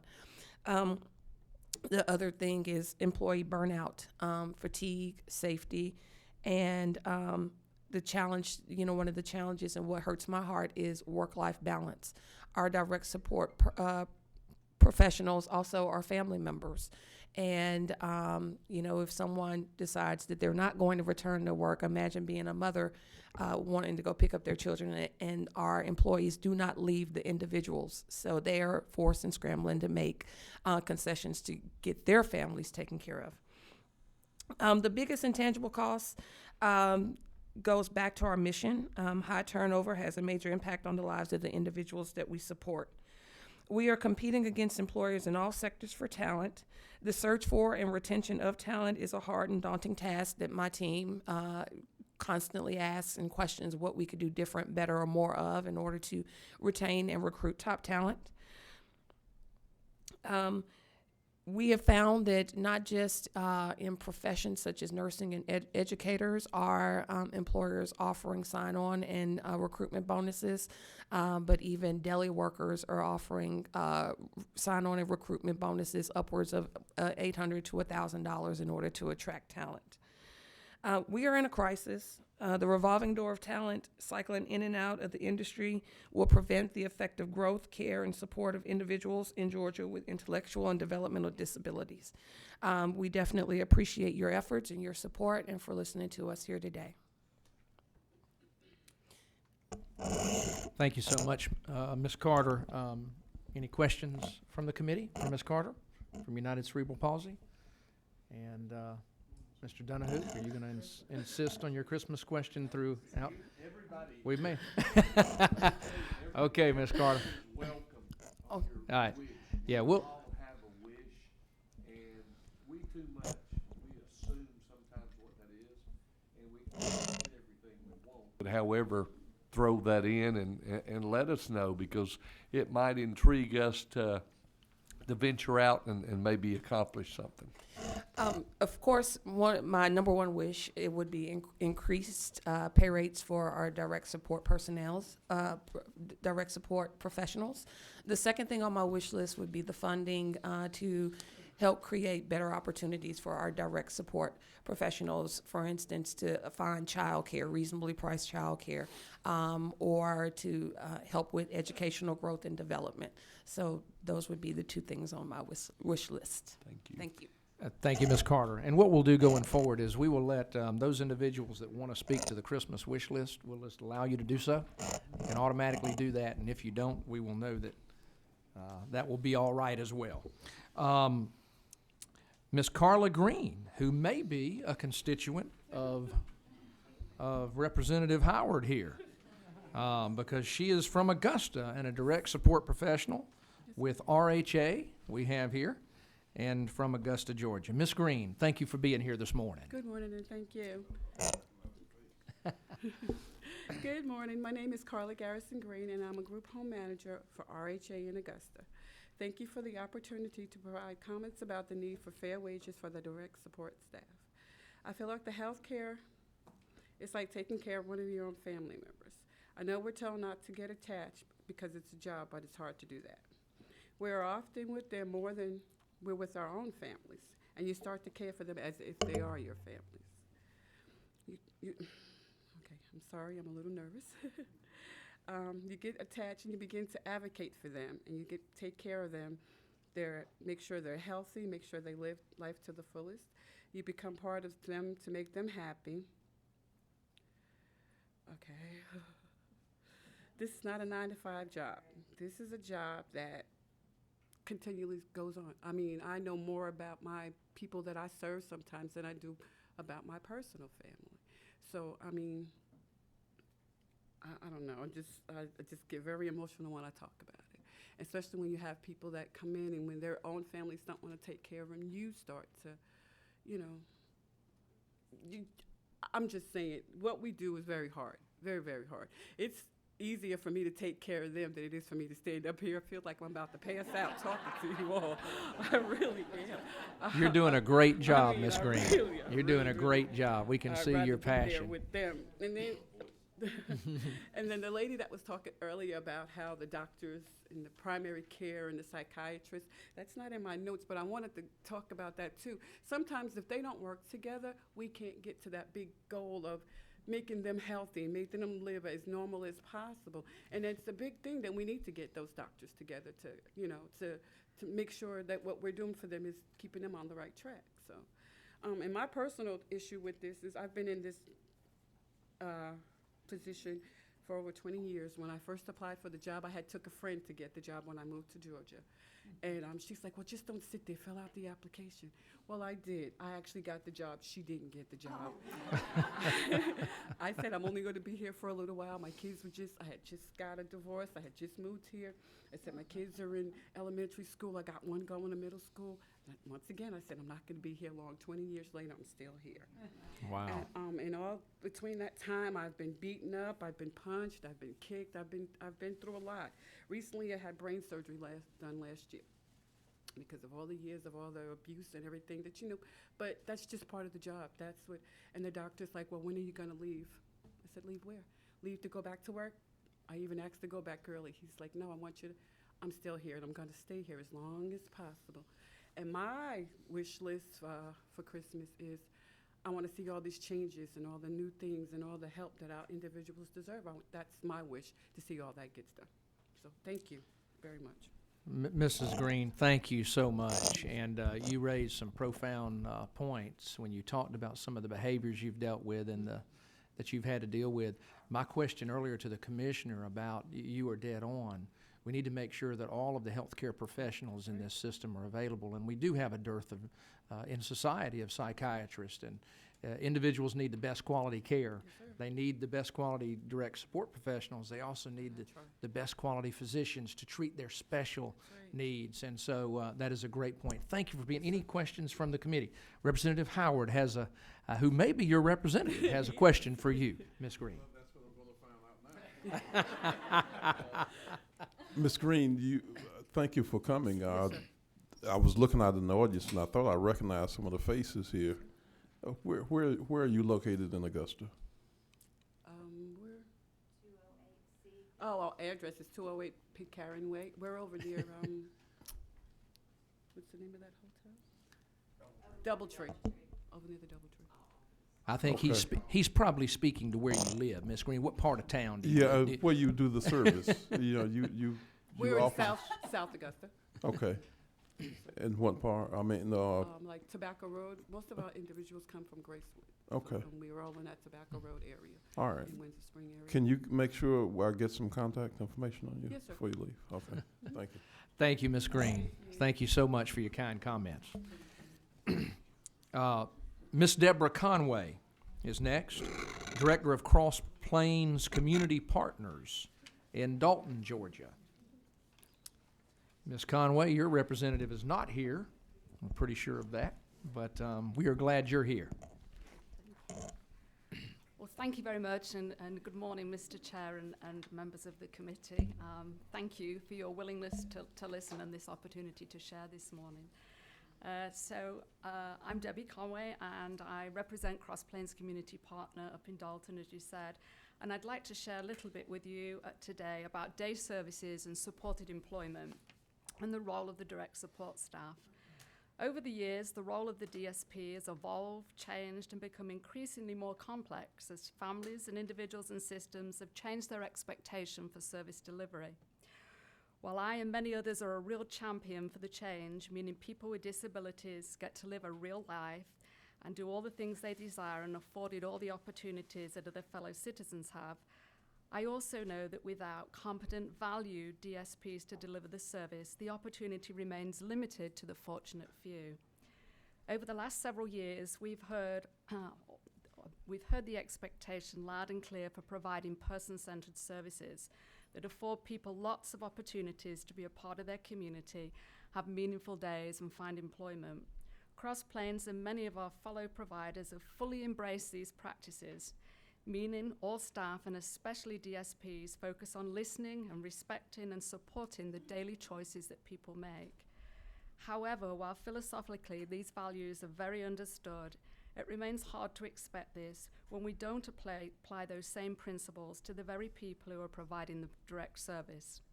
As providers, we try to engage in practices that include more innovative ways to develop and nurture and show staff how much we value them. However, at the end of the day, if that does not include a livable wage and staff can't make their rent or keep up with their bills, then people are forced to resign.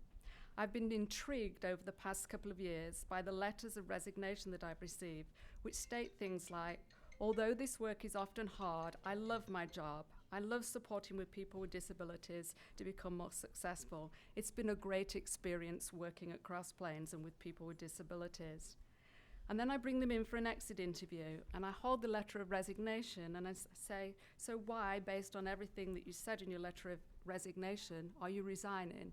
And time again I hear, I really hate to resign, but I just need to earn more money. I just can't survive or sustain on what I'm currently earning. Dalton is the capital of the world, and we're surrounded by carpet mills. And we, like many other organizations, are competing with industries that can offer much higher paying entry-level jobs. Many times we've experienced job coaches who have the complex task of assisting people to find and maintain employment, who report they've connected and trained someone for a job that pays a higher salary than they're earning themselves. Georgia recently became an employment-first state, which gives people now a real opportunity and shot at becoming employed. But I'm concerned that unless we have the direct support in job coaches that can deliver the service, it will remain just an ideal because we don't have the capacity in DSPs to deliver the service. Here are a few words that I thought that I would collect directly from DSP so you can hear from them instead of me to describe their daily work in day services and supported employment. From our day service DSPs, they said, we are the care and support of the most basic needs for daily living. We're problem solvers. We're emotional support givers. We're drivers. We're community builders. We're activity coordinators. We're behavioral support. We're health monitors.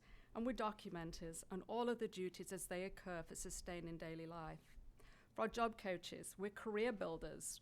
We're negotiators, we're salespeople, we're relationship builders, we're teachers, we have to become social security experts, we're drivers, and all of the duties as they occur on any given day. Our hope is that we can recognize the essential role that DSPs play in the array of different services that we all provide, and that consequently we can compensate DSPs for a real profession that allows all people, including DSPs, to live a life and choose a job that pays them a livable wage and provides our communities and people with disabilities a needed and ever-growing support service. Thank you again for listening. My Christmas wish would be much of the same. That we really could, for people like Irma, who did such a beautiful job, give them a livable wage. Maybe some of the other things that we've heard today that could increase the capacity in our DSP pool. And ultimately, we would see that impact those 6,000 people that are on the planning list. Thank you, Ms. Conway. Thank you for being here this morning. Any questions from the committee? Thank you, Ms. Conway. Yes, I'm sorry.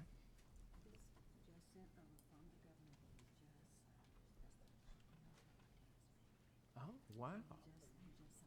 Well, let's announce this right now, shall we? Okay, well, wow. Juliana McConnell, by the way, ladies and gentlemen. One of my favorites. Folks, we have a proclamation that we just got from the governor's office. This was just signed, I'm told, by the governor. Right, Juliana? Just signed by the governor. This is a proclamation. Direct Support Professionals Recognition Week. So this is a proclamation acknowledging Direct Support Professionals Week, just signed, we are told, by Governor Nathan Deal. And by the way, folks, again, point of privilege, personal privilege, this governor has been so good. This is a man who has shown his compassion for our most vulnerable citizens in this state again and again and again while I have served in this legislature. And I am so proud that I began in politics under this great governor. We're very proud of this. Thank you, Ms. McConnell.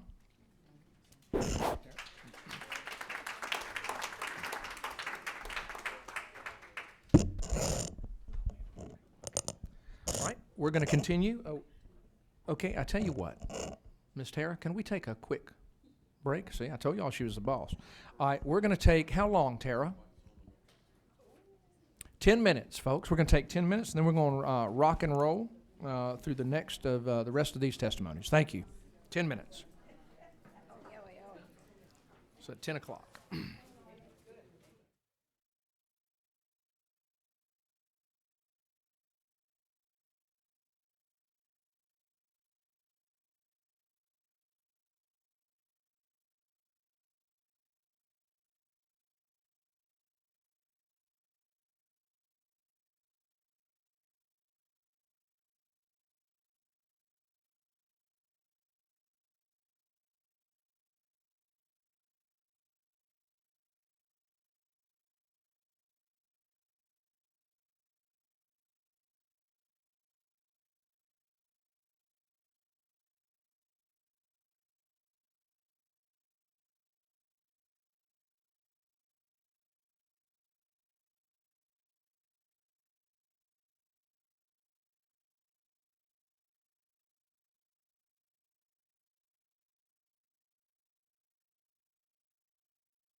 1 minute.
In the interest of making sure everybody leaves on time, we are going to begin. We are going to begin. No, thank you. No problem.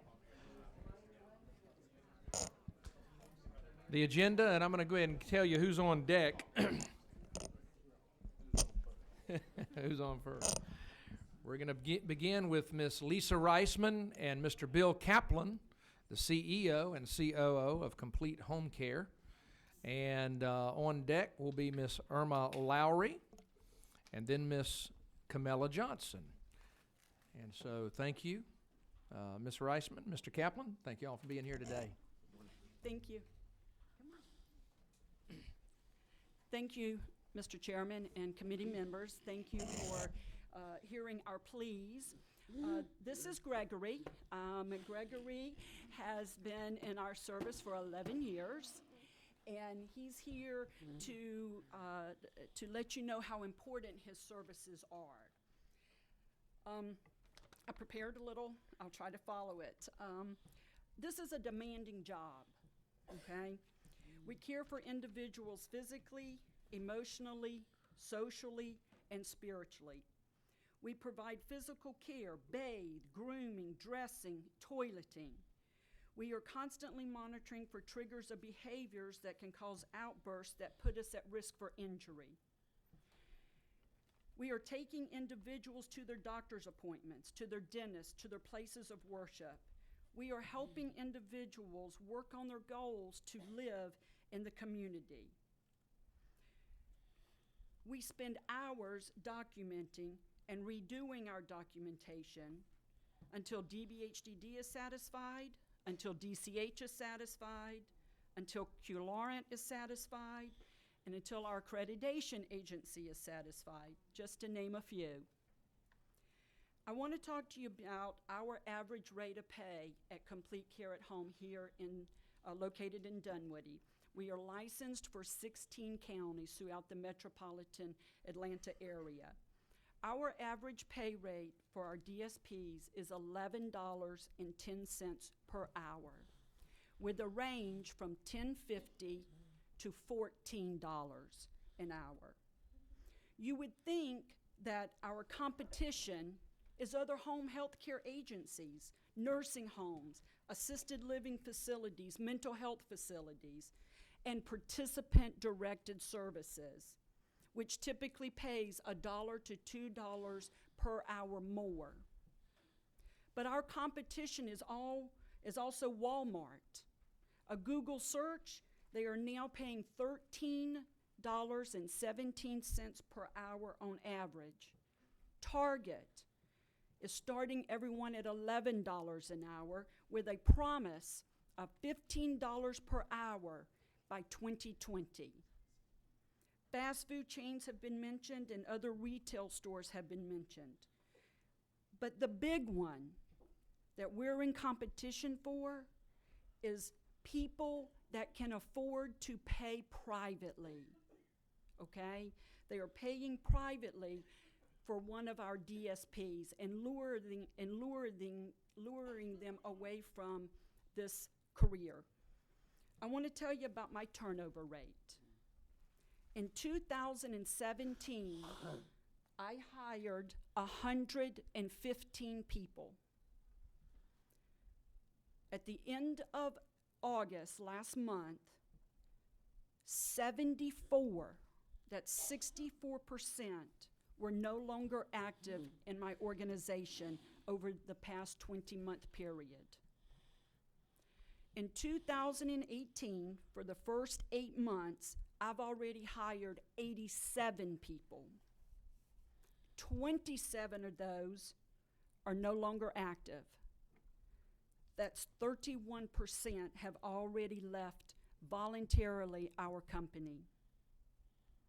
Last year, I had 2,051 hours of care I could not fill. This year, in 8 months alone, I have not been able to fill 2,574 hours of care. That's a 25% increase over last year, and we're only 2/3 of the way through the year. We know that fewer and fewer people are choosing caregiving. The opportunities for women have opened up in the United States steadily over the last 20 years. There is a huge shortage of individuals who are pursuing this career, and it is projected to get worse. Another challenge we have is the elimination of the companion exemption. Before the repeal of the companion exemption, an employee could work as many hours as one agency felt was acceptable and that they could safely provide the care. Many times, this was on average 60 hours per week.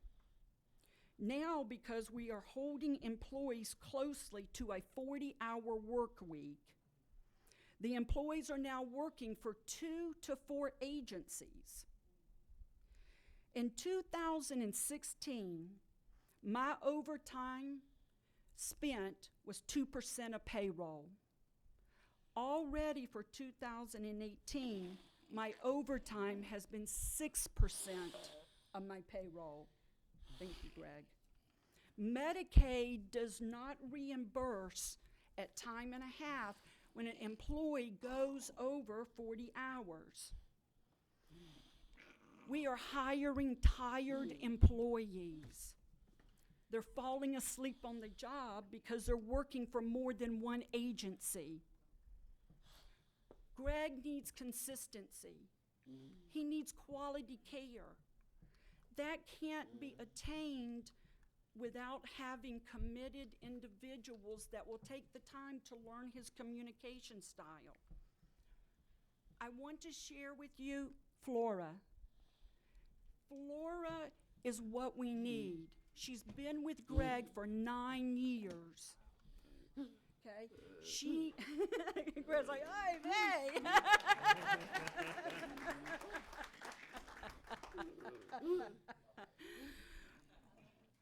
So,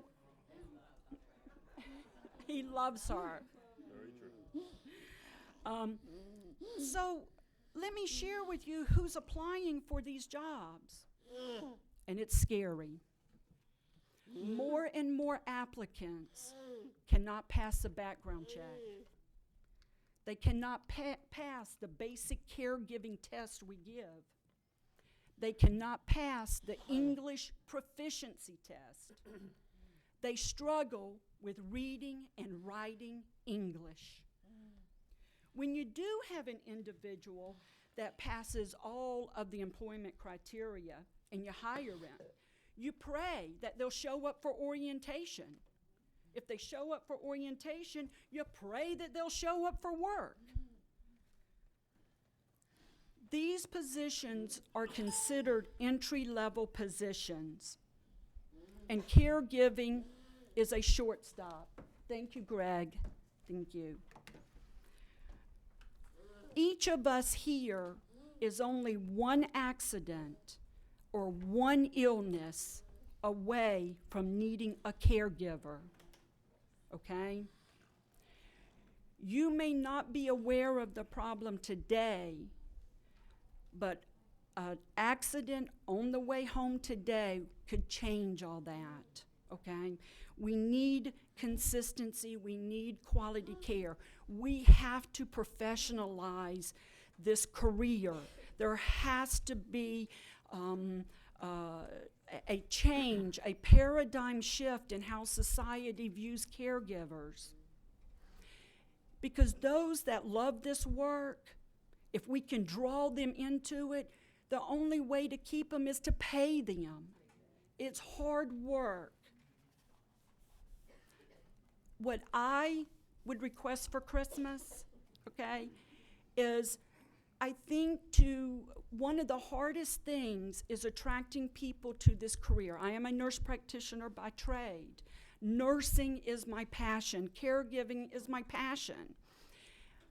I've just signed a contract with Emory University to be an ambulatory clinical site, hoping to inspire others to choose the IDD community as their choice of employment.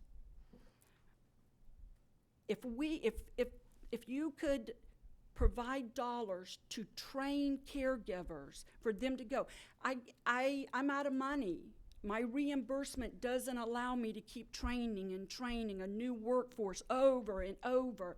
There's no money left in the pot. I can't afford to pay $1,500 to a CNA school or to further their education or to train them. I can't build quality caregivers because every time I train one, we get a third through the training, they're gone. Training is huge. Please help us attract people back into this field. Help us elevate this career. This is the most noble of causes, in my opinion, out there when we care for those who cannot care for themselves. Thank you. I want to introduce Bill Kaplan. He is our HR director and office manager at Complete Care at Home. Good morning. I just want to add a few things to what Lisa has wonderfully said. I'll give you a little personal background of myself. I have been in the healthcare industry now 30 years. I did not plan on going into the healthcare industry when I came out of college. It happened. But I will never go away from it because of the passion that I have accumulated over time. About 15 years ago, I worked with the home healthcare side of things, dealing with Medicare dollars, some Medicaid dollars as well. And it drains you over time. Most of my work was mainly on the inside of things, looking from out behind the glass, never really touching people. You ask my wife today, she would have never expected me to be where I am today. I had to take a break. I took a break for about 9 months, and amazingly, somehow, intervention dropped in and pulled me over to Complete Care at Home. And I said, okay, I'm gonna go back into this. but I want to do this and I want to make a difference. I have touched more people personally, probably in the last 7 years, than I have done in my entire life. That is normally not me. But I see Flora, and I see Greg, and I see our other 30 individuals out there that we are providing the best quality care that we can provide out there. Lisa hired me to try to find ways to go to AT&T and Comcast and every other vendor and say, we need our costs reduced so that we can provide the quality care to be able to pay individuals such as Flora, so they can keep that passion that I have gained. Those are the things that we need in this industry. Yes, we need funding, but we need caregivers that truly want to do this, because we know what caregiving is all about. They love what they do. And that's what I feel we need to continue. We actually have a training class every other week for new hires. We anticipate that we can try to have 12 people in there every time. We train for 16 hours before we get them out into the field. We are lucky to have 2 or 3 people show up after they have come in and interviewed, because by the time that we have to go through our fingerprinting and background checks and do the things to make sure that these are quality caregivers that we're sending into the home to take care of our individuals, by that point they may have found employment somewhere else. We have executed 401k over the last couple of years. We do as much training as we possibly can. Like I said, I have tried to save every penny that we can so that we can funnel our funds over to benefits and pay to our individuals. I am running out of ideas, and I personally feel I do a very good job at that. So normally you hear from an accounting type person, me and her would normally butt heads. We do not. We find ways to make sure that we are providing the highest quality of care, and that's why we are asked to care for many of these individuals. But again, we are running out of ideas. My wish list is, yes, more funding. If it can't be done in a form of direct reimbursement, maybe there's some ways, as Lisa had mentioned, that we can give back to some form of training or something to get these folks enticed to stay in our industry. Additionally, I have never seen in my time maybe some kind of advertising through the governmental sources or something that say, look at our individuals. Get your head back into wanting to provide care to these folks.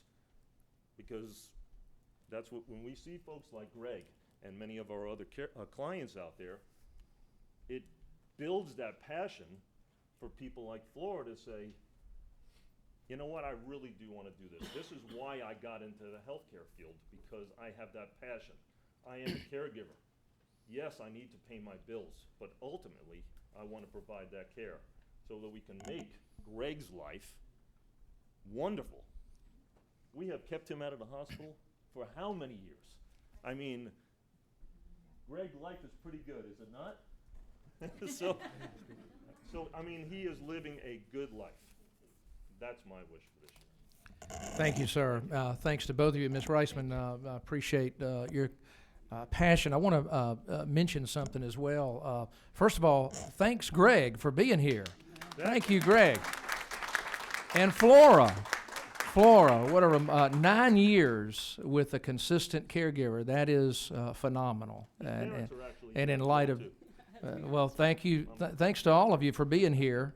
What passion I saw in you. You know, you mentioned a couple of things that were interesting that I think, as we consider these issues going forward, we need to recognize. One of the things you touched on was the companion exemption issue. That is an example of government policies intending to help people and ultimately harming them. And the previous presidential administration removed the companion exemption, and ultimately what it did was actually not benefit caregivers, but actually harm them, in that they aren't getting overtime and now are having to work multiple jobs. That's a good example as we think about ways as a state government can improve these circumstances, we have to recognize that sometimes we can actually make things worse with government policies. And so I appreciate that.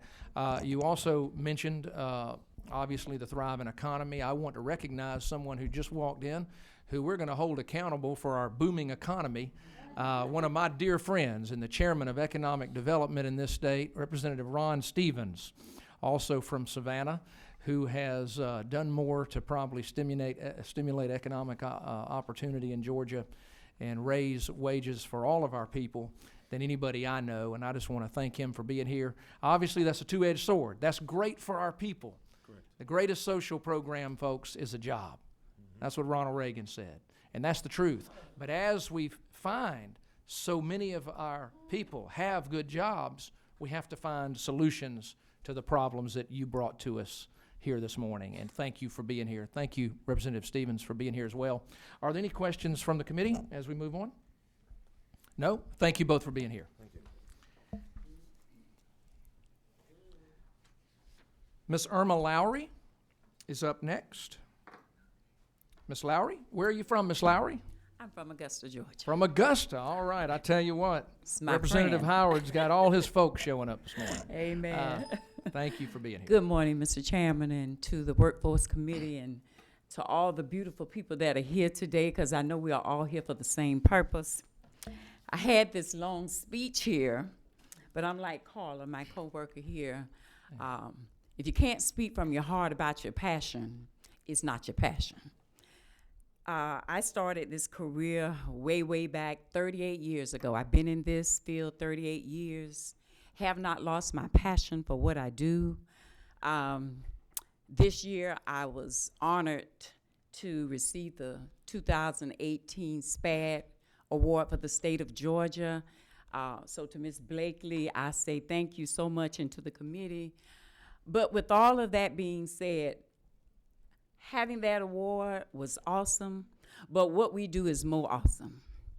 I think everything that I've heard here today kind of summed up my speech, because we work hard. We work from our heart, and that's what's so different. We work with passion because we want to see a difference. My ultimate goal every day when I get staff, because I am a proud residential manager of RHA Health Services.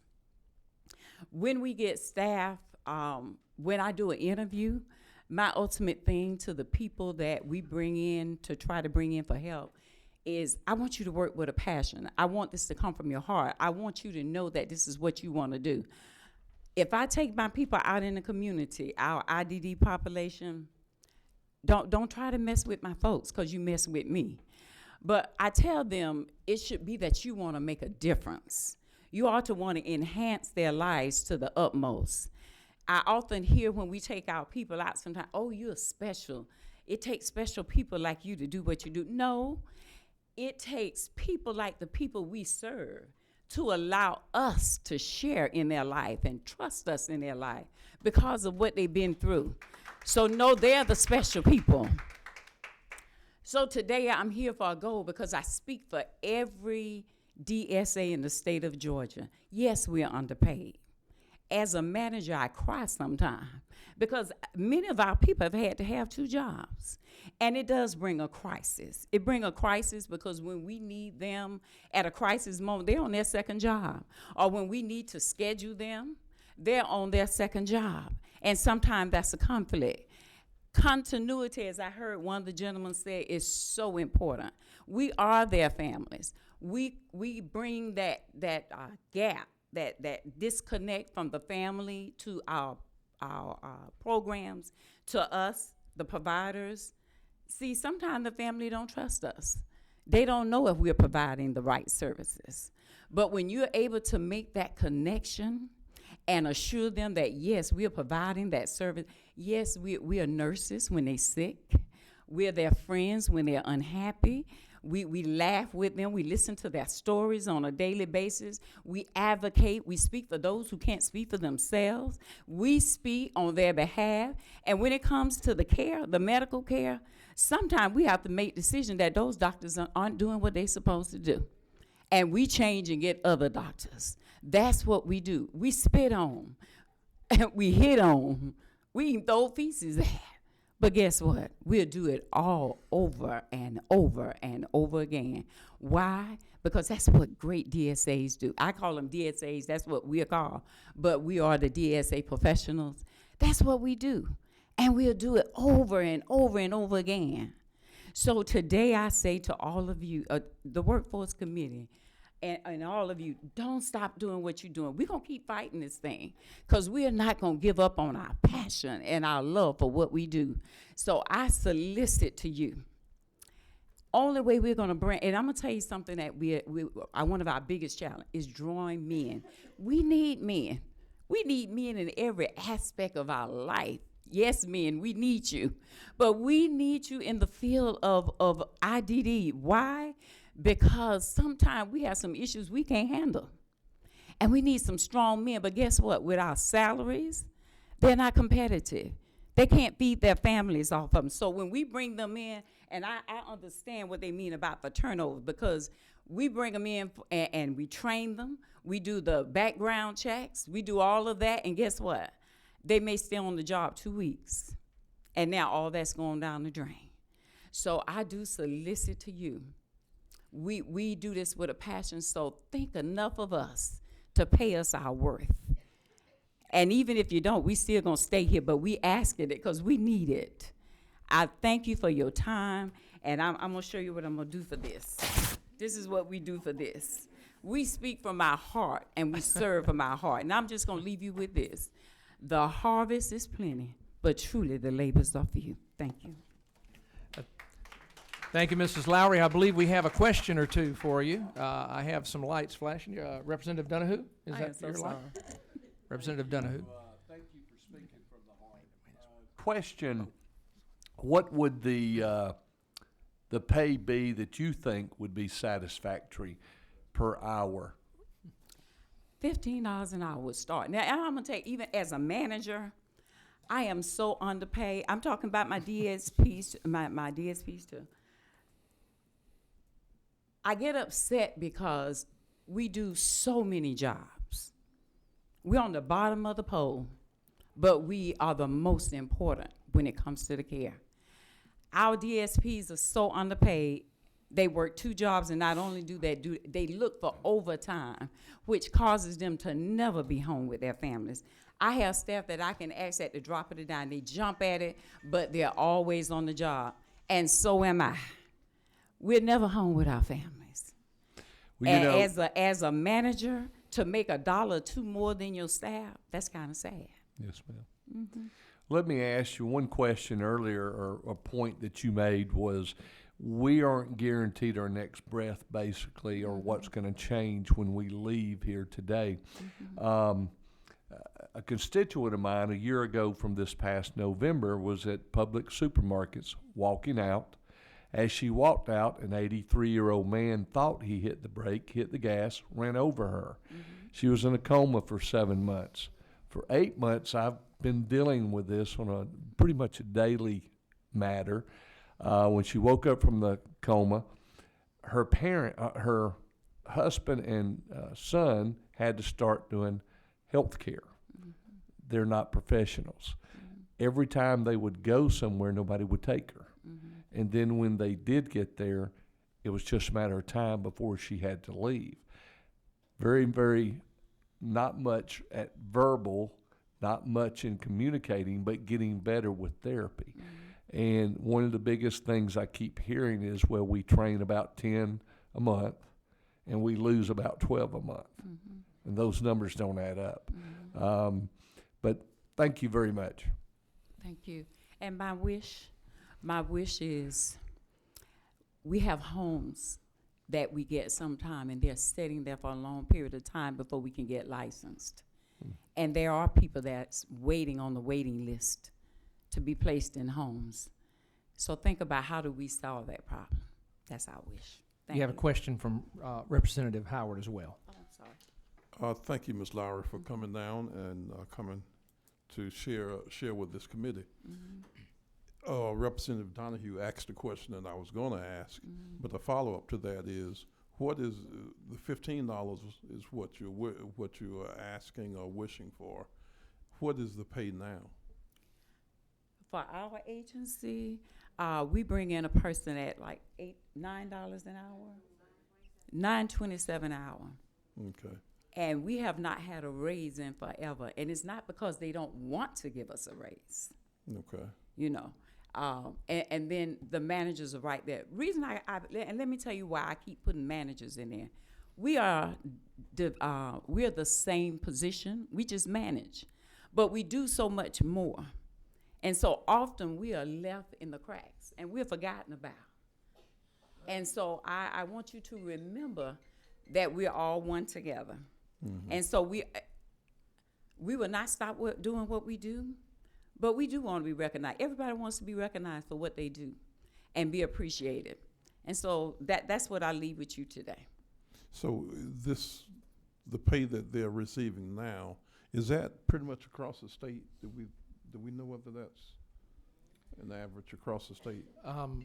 I don't know that we know. I guess there is data on an average rate. I think it would vary depending on whether we're talking about aging or, in this particular case, we're talking about intellectual and developmental disabilities, because some of the programs pay different rates. But I suspect on average you're probably in that $9 range, Okay. $9.50 to $10.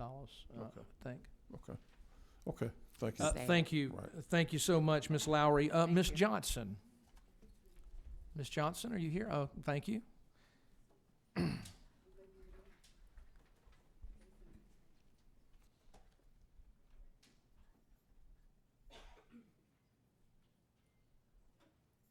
Good morning. My name is Kamala Johnson, and I'm representing Destiny Child for the city of Atlanta. I'm nervous, so y'all have to bear with me. I had a whole lot of stuff wrote up as well, but I'm definitely going to speak from my heart, and everything that everybody else has already said, it kind of got me overwhelmed. I have already shedded tears because I'm a DSP, and I've been doing this for over 20 years. So what they speaking about is my reality. I work 3 jobs.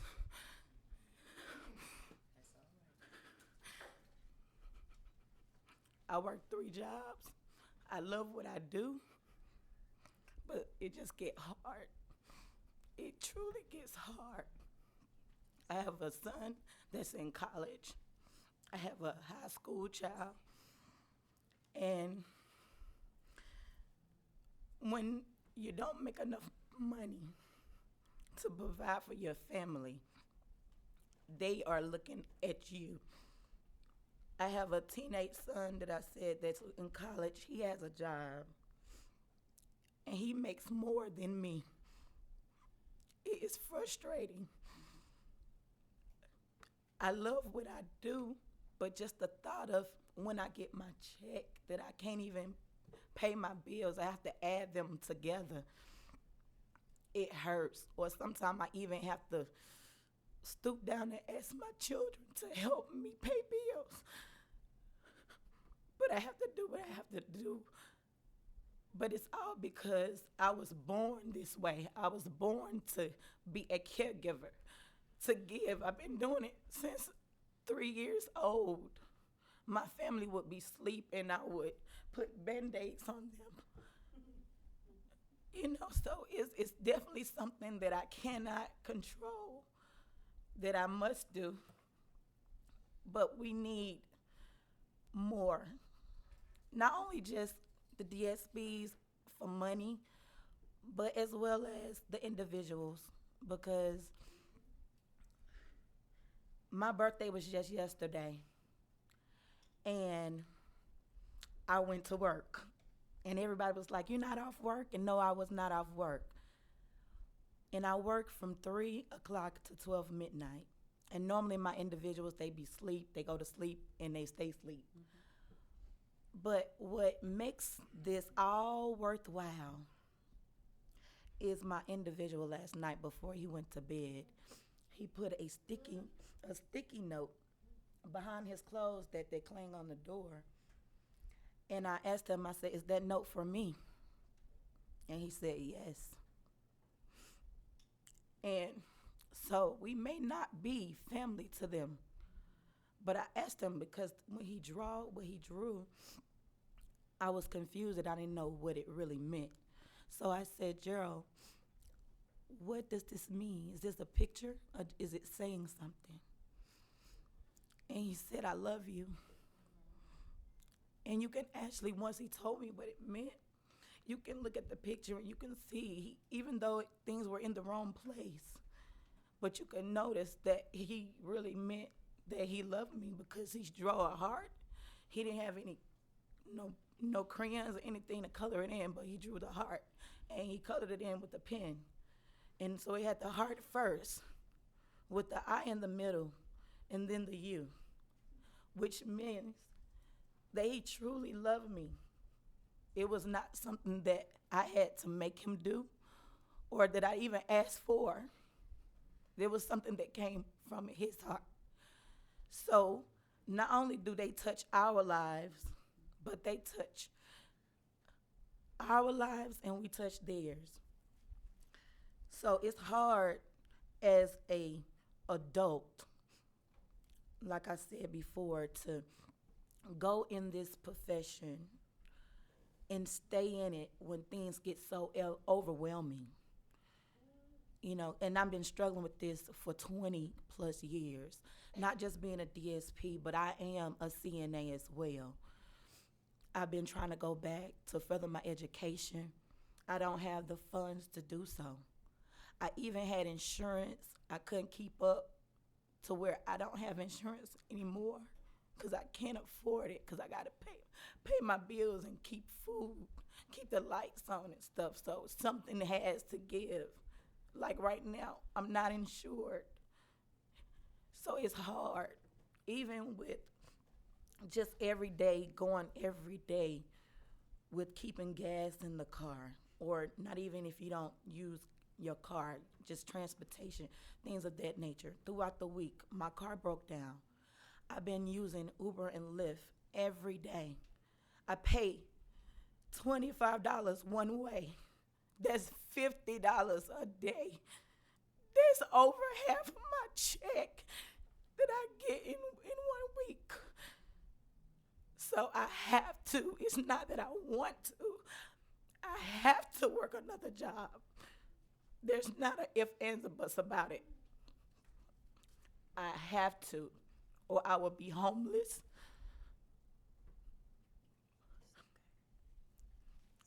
Or basically, I would just give up and do what everybody else do, quit and try to find something else that could basically help me a little bit better.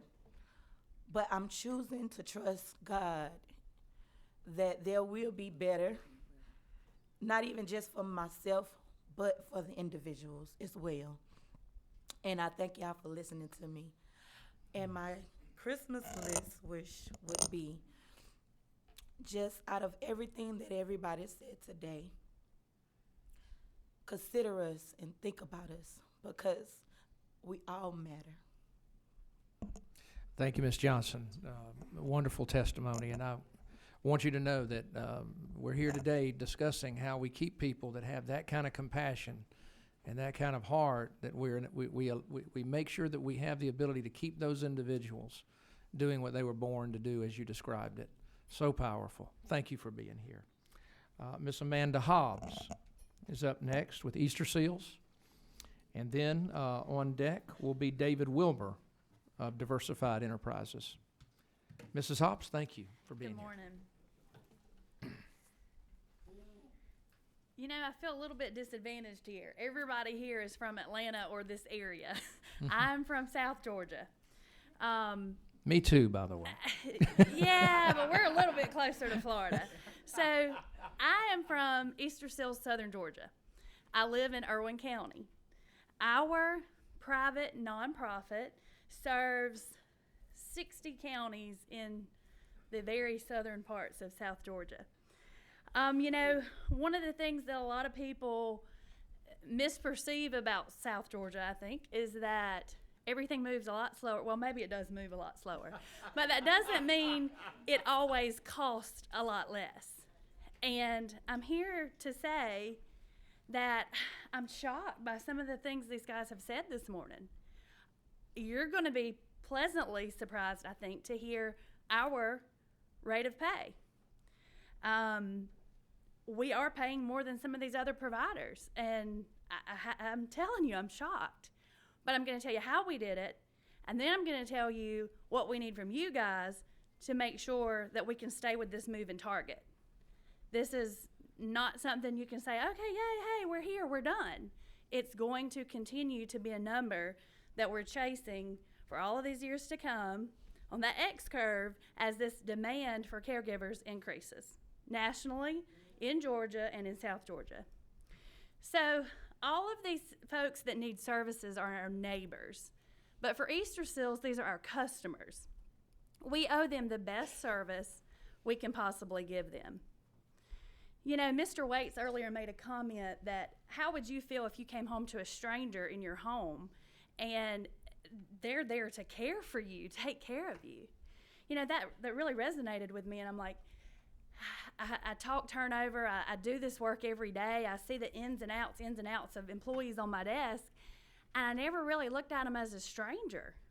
But to our customers, they are a stranger.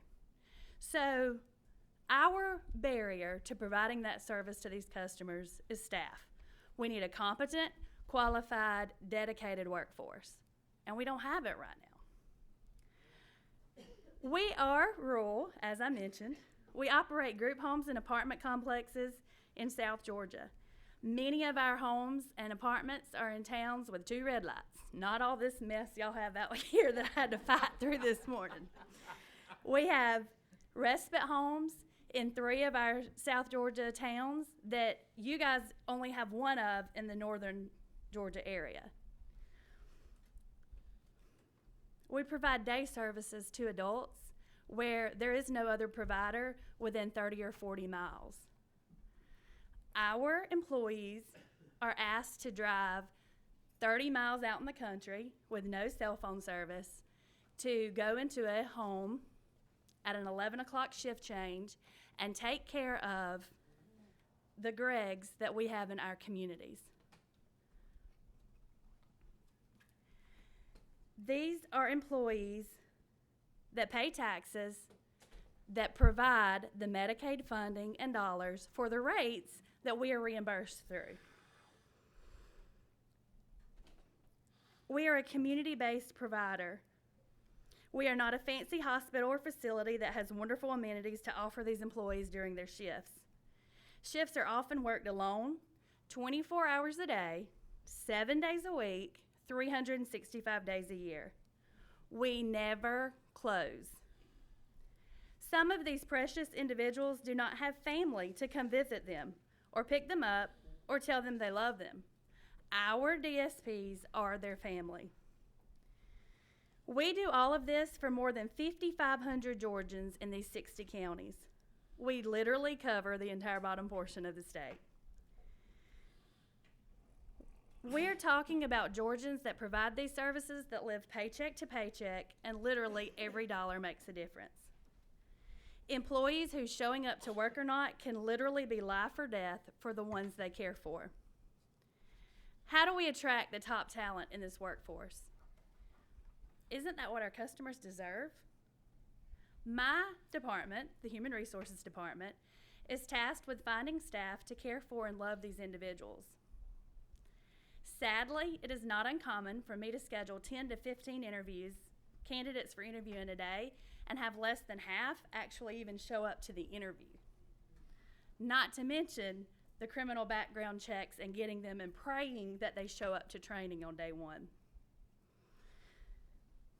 The soft skills, work ethic, professionalism, business conduct, and communication are all things we would love to see improved. It's not just a generational thing like many people like to say. It's across all ages, all backgrounds. The soft skills would be a major plus, but the bigger issue is truly a money problem.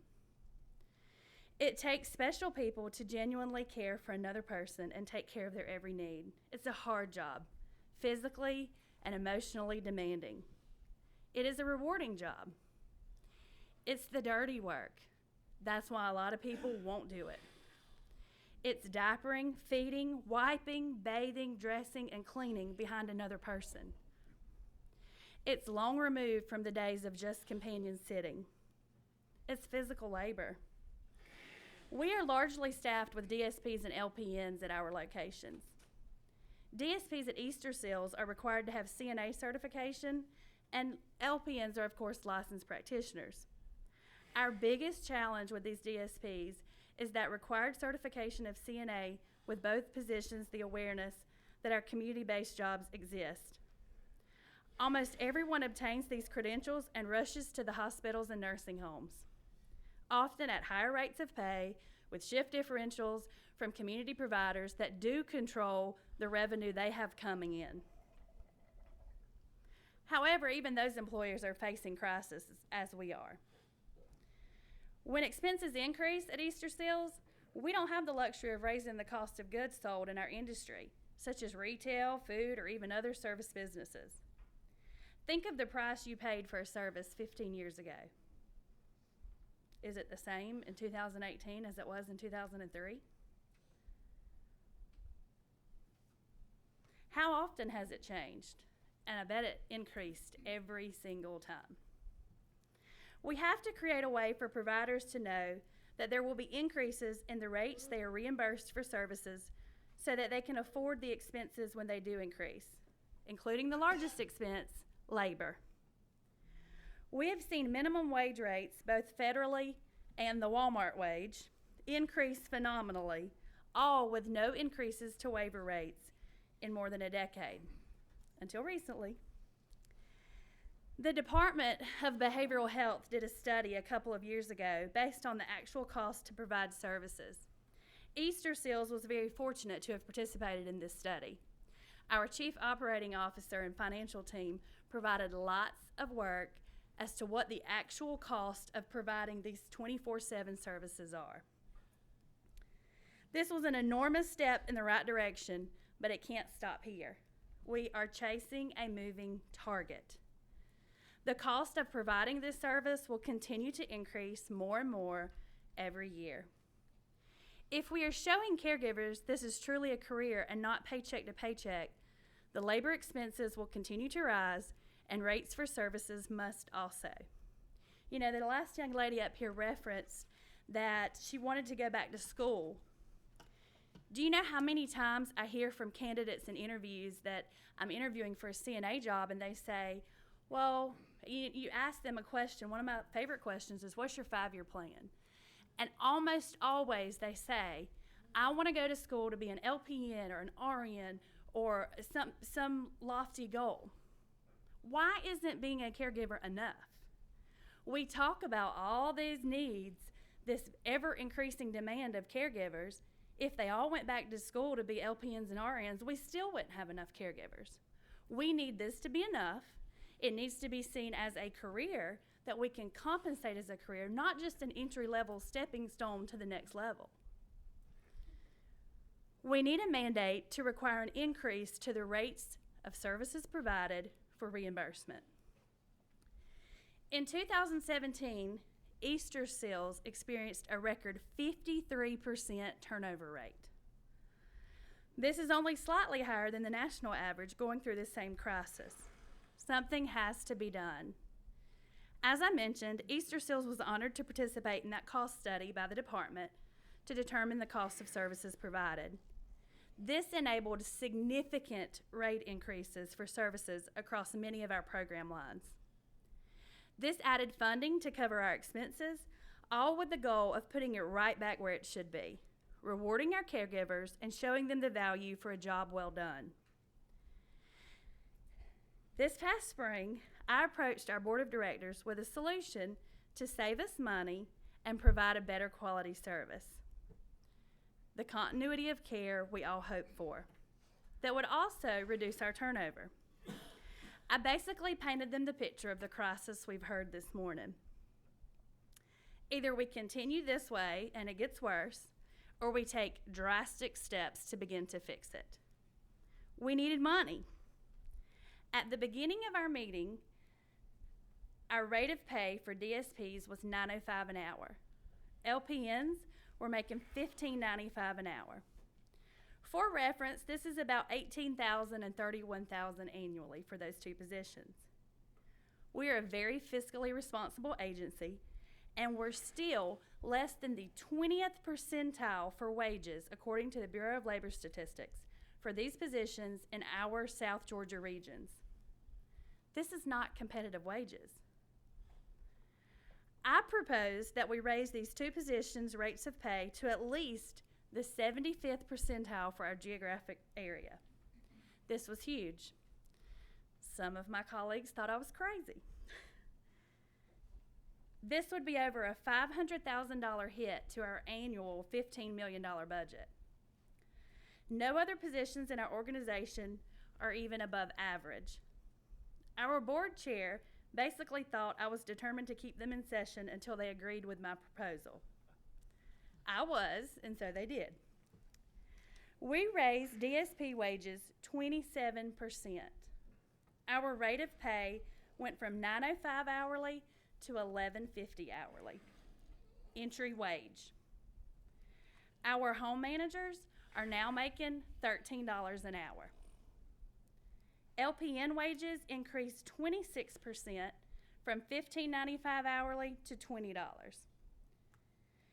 This is roughly $24,000 and $41,000 annually for these positions. I have one 6 months, a half a year of data since the wage increase went into effect, but we have already seen drastic improvements and substantial savings in other areas. Our last quarter turnover rate was at an all-time low of 7.8%, which ended our year at 42.9%. Just with less than 6 months, we're down 10% from last year. We have added and retained a net of 24 employees in the last quarter alone and been able to get our staffing levels to an all-time high. This has contributed to an 18% decrease in overtime hours worked from this time last year, and 49% decrease in reliance upon outside contract staffing agencies who are not committed to the Easter Seals mission and don't know, quite frankly, the Easter Seals way. The financial savings was huge and helped us afford the increase we gave to our employees. The standards of care are able to be better than before with committed, trained, and fairly compensated staff. Here's where we go to the hard work. All of this was only possible because of the increased service rates from the Department of Behavioral Health and that very detailed cost study that led to it. Prior to this, these service rates had been virtually unchanged for about 15 years. Here's where we need a change. The department needs the funding in their budgets to guarantee the service amount increases on an annual basis. Our agency is basically caught up now and on the right track for South Georgia. We don't need it to be another 15 years before we see such a huge change.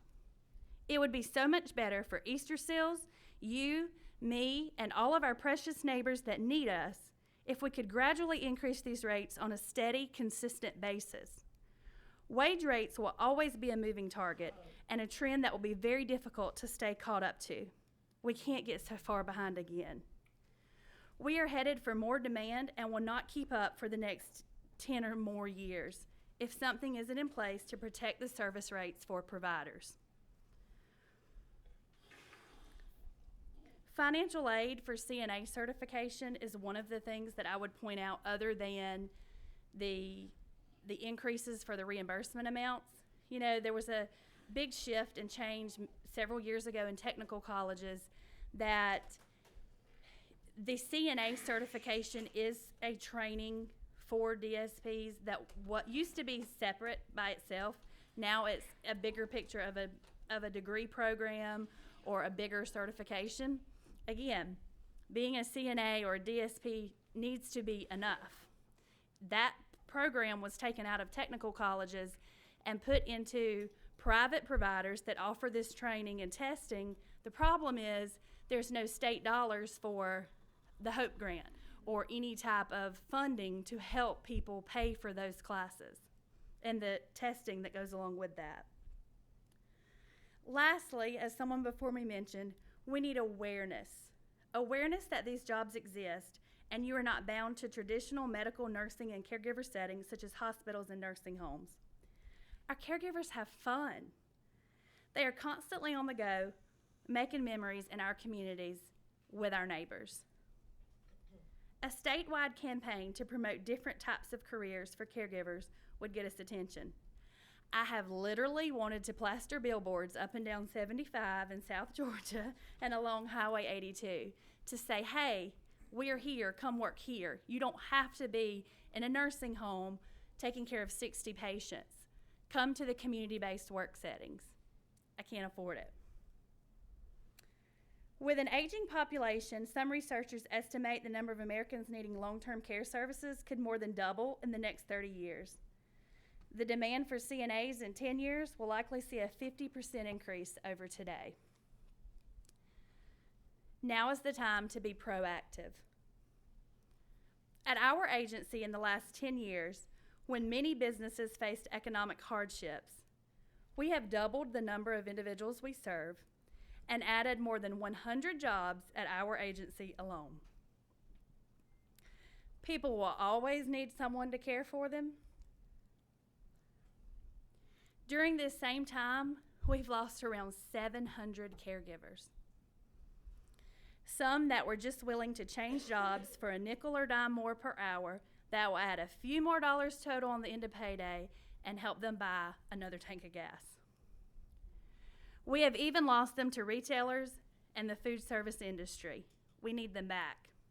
We need them to see this is a career that compensates them as such.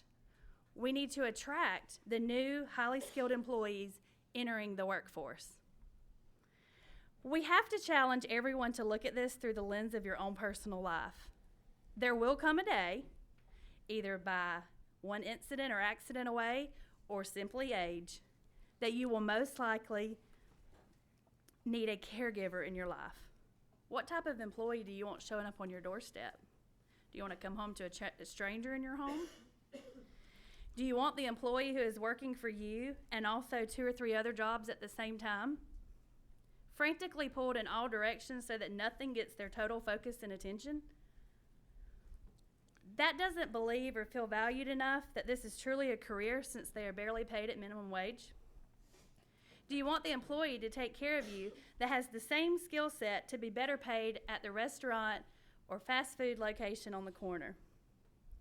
Is that who you want helping ensure you get the proper medication on time and the right dosage? You, your loved ones, and these wonderful members of our communities deserve so much better. We need the caregiver's entire self, focused and committed, and need them to know that that is enough. We need to be able to reward them for giving us just that. Our tagline at Easter Seals is creating solutions, changing lives. It's time we also be a part of creating solutions for this critical part of our workforce to change the lives, perception, and awareness that the caregivers contribute to our communities. Thank you. Thank you, Ms. Hobbs. Thank you very much. Any questions from the committee for Ms. Hobbs? Thank you very much for being here today. Mr. Wilbur is up next, and then Ms. Pat Madre. Folks, we have an hour left. We're going to stay on schedule. I'm going to ask everyone just to be cognizant of time. We have a good number of individuals we want to hear today, so I would ask everyone to keep your remarks as concise as possible. Thank you very much. Mr. Wilbur? Good morning, Chairman and representatives. We've heard the passion in the room. I'm sorry, my name's Dave Wilbur. I'm from Tifton, Georgia. Another person is representing South Georgia here. We appreciate the traffic that you had to endure. Certainly from Tifton, it was no picnic either. Let me see if I can't make technology work here.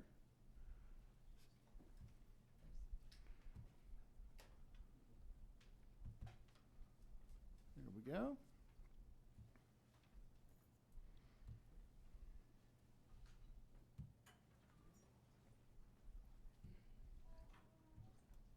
All right. We've heard the passion in the room. We've heard the statistics. I'm going to cut to the plot summary in the interest of time, Mr. Chair. This is something that I've been working with Representative Houston on from our area and connecting with Southern Regional Technical College.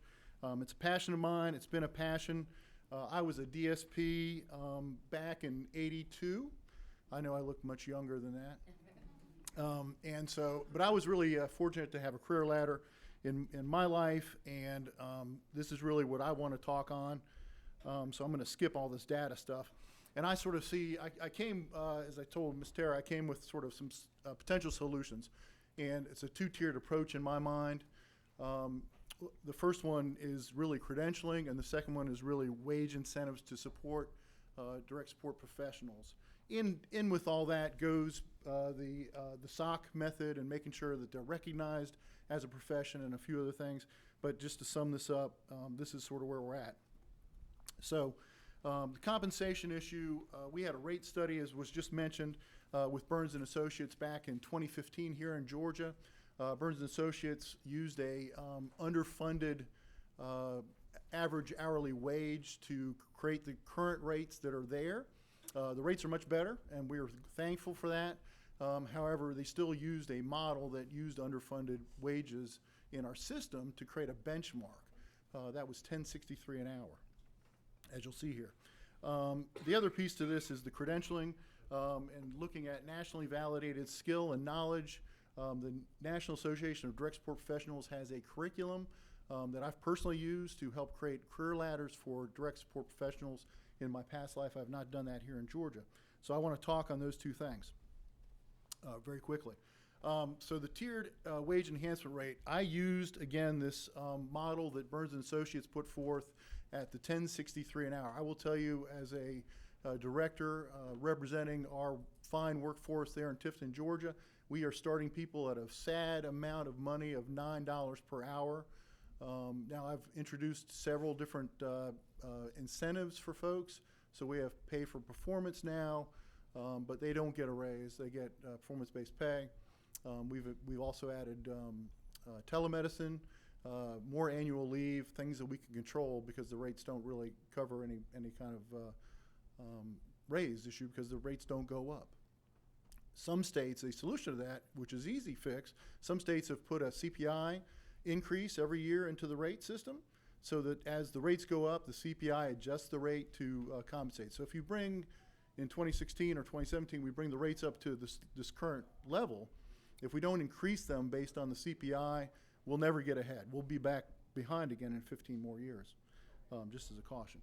But I have an example here of a tiered wage enhancement program based on the National Association of DSPs curriculum, which is a nationally tested curriculum.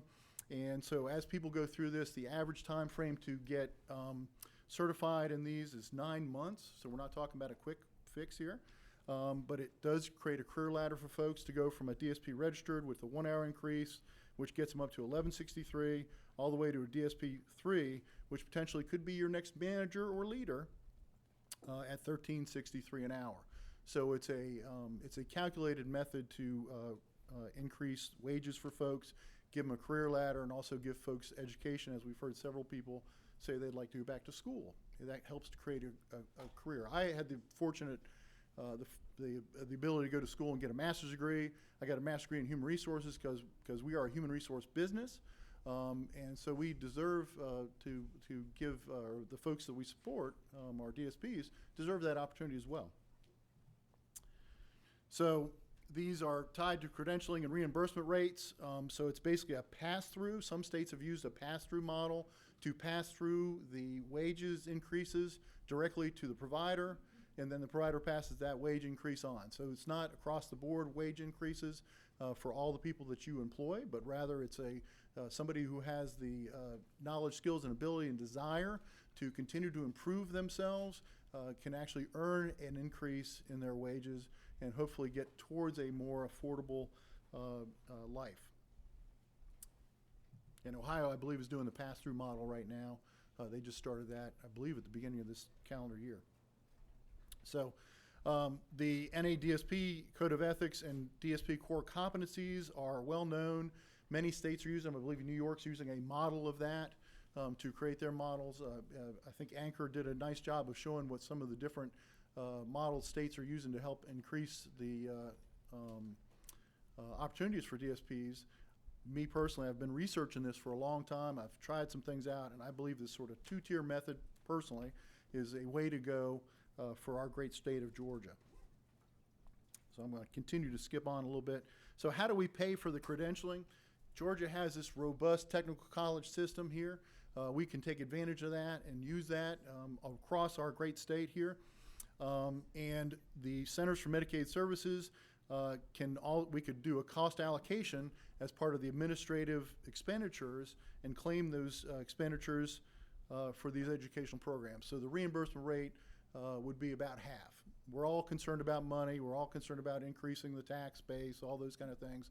And so let's think about a solution that also has some talk about funding, and the funding methodology that the department could use and DCH could use could potentially be this FMAP match at 50%.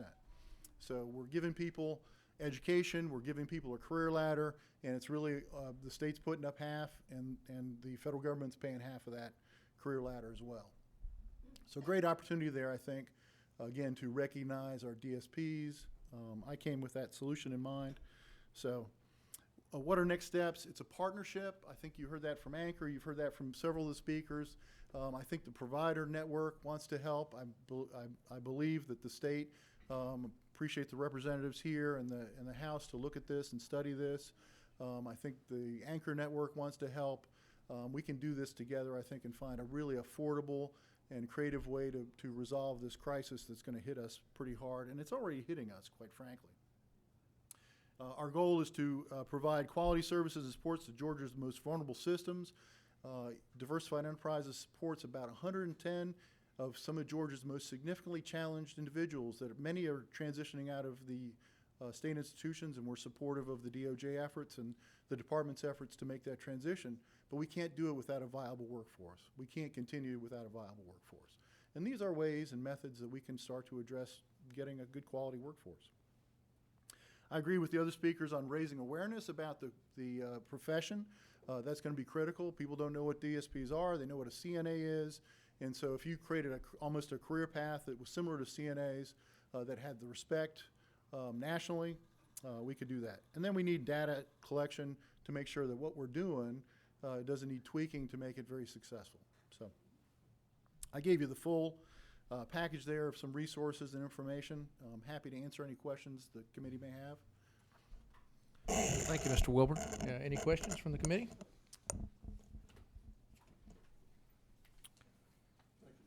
And I believe Christmas was in there. I think the two-tiered approach are my two Christmas wishes, Representative. So, has anyone done? Thank you for your presentation. Has anyone done a study on the shortage of the workforce here in the state? Yeah, if you go back a few slides, I think there's some data there, and I think the Anchor folks have some data there as well in their presentation. You know, sometimes I think I'm fortunate to be in rural Georgia because I think sometimes right now it's easier to attract folks. Unfortunately, the quality of the personnel sometimes that we attract, as we've heard before, it's difficult to weed through those folks that can pass the background checks and the proficiencies tests that we have to do. Mm-hmm. So there is a large gap there. Okay, thank you. Uh-huh. All right. Representative Donahue. Thank you, Mr. Chairman. I tell people all the time, I started at a young age business at 23. One of the things I remembered, I started a second company and then a third. Every time somebody had a problem, I learned very young, give me a solution. And you did that. I appreciate that. One of the paths we have up in Hall County, we have Lanier Technical College. It's state of the art that we're about to open. Everyone else will probably model after that or something similar. What I'd like to see is with business is opportunity to give back always. We have done exemptions and we've rewarded certain business and companies to say if you make and contribute to certain programs, we can give you an exemption. Okay, we've done that over the years. I try to go to one of the companies I had was a logistics company. We gave to the community continuously. We have a lot of logistic companies that do the same. But in your thinking, do you think that the state of Georgia, the number one place to do business, we've heard 842,000 times. However, there's a lot of other states can't say that for the last 5 years. With that, there's got to be a model out there that we can put or allow more as the LPN or the RN. When you go to school, I have a desire on my goal to make X amount of dollars to compete at that level to fix this problem. How do we get there? And I see what you put here, but is it something that we can offer maybe to a corporation, to companies, small business, everybody to participate, to bring more money into the system, I guess, that we could start to look at pay increases? We've been talking about pay increases for Too long. 15 years, 20 years that I know of, that it's been around $7 to $8. Now I think it's $8 to $9, $10 an hour. So there's not much increase. I guess what I'm trying to say is I would like to see business get involved, but be rewarded. We have some very successful companies here in Georgia. And by doing that, maybe they start a program in one of the technical colleges to say that we have a guy in Hall County in Dahlonega, Mike Cottrell. He has invested tons of money into our college system. And with that, he saw a need for business. So, I mean, I'm trying to, I guess, pull this in. What do you think, or how do you think we might obtain more money for pay for the people that want to get in this type of job? Well, I think, Representative, the only way to increase the pay is to change the reimbursement rate in a way that rewards that performance. I appreciate the comment about business getting involved, and they may be able to do that from a scholarship standpoint. Right. And that might be a great thing, but I think that the reason I brought the two-tiered approach is you got to really hit it on both ends in order to get people elevated up to closer to a living wage. I don't think in our industry we'll ever reach that living wage. Maybe we will. And hopefully in my career, but right now I think you really have to look creatively with the department on how to do that because the reimbursement rates are what they are, and there's not an unlimited source of money to go there. So I don't think I answered your question, and I apologize for that. But no, it's an well, I was thought. beating around the bush basically on trying to see in our technical schools how we open that path to get people more motivated to coming in to say, you know, I'm passionate about caring for people, okay? Right. However, I can't do it because I can't make enough money. We've heard testimony of working 3 jobs, struggling.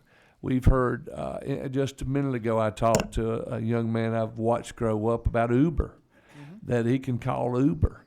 And guess what? After 7 or 8 that might pick him up, most will turn it down or not pick him up or pick them up. But what I want to I'm trying to, I guess, wrap my mind around how we market this better, I guess I would say. Yeah, and I can't speak for everybody in the room, but I'm going to bet you 90% of these people are in this business because of the heart. We heard that. Right. That's how I got hooked. Didn't have any intention to be here. And I think if you created a career path for folks that was funded, like the Hope Scholarship kind of concept, you would get some of the folks there. It doesn't solve the wage issue, which is a real issue, but it does get halfway there. Thank you. Thank you. Thank you, Mr. Wilbur. Pat Madre, my old friend. Representing the Georgia Association of Community Care Providers, we next will have Ms. Stacy Ramirez from the ARC of Georgia, and then Mr. Dave Lamb, just to give you all the lineup next with CareMaster. Ms. Madre? Thank you, Representative Petrie, just for letting me stand up and circulate in here a little bit. I'm getting cold. But in committee, I thank you for your time. It's, as I stand before, I look at my presentation and I know I don't have anything to add that hasn't been said already. I'm an adult daycare provider in Augusta, Georgia. I started in 1996, and in 97, I saw two tremendous things happen that came in the direction of Autumn Care. One was the SOURCE program was being developed as a pilot study to help aging people in the community. And the second was a family member came to me and asked me, could I provide services for her sister who had cerebral palsy, had funding through cerebral palsy, and wanted a service that was provided outside of the state, because up until that point in time, there had only been state-provided services. So that is my introduction into the world of DD. And it has been ever evolving, some to the best, to the better. Some has been, it's frustrating. You know, this program has been, and I think one of the things that happen within this scope of service is the regulation. When you ask the Christmas wish, what I want to say is I want to take care of people, not paper, because I am in it for the heart. And it's hard, and there's time that you are just trying. I used to tell people there's a couple of things. There's the workforce crisis for people, and there's going to become, as you mentioned, the statistics of what's going to be coming forth in the state of Georgia. It is aging. It is people moving into the community. Exponentially, that growth is going to happen. As an adult daycare provider, we got a rate increase within this last year. Very grateful. It's been 18 years since a previous rate increase. As a provider, I don't want to see my staff struggle. I don't want to know that they can't provide for their families. That breaks my heart. I want to be able to give to them so that they can provide care for the individuals that we're going to be serving as well. But as a provider, you're sitting there going, I can only do what I can do. I want to be here. I want to be a provider of services, and I want to be able to sustain that. And to know, okay, that's great. I've got a rate increase in the last year. How much longer will it be before we get the next?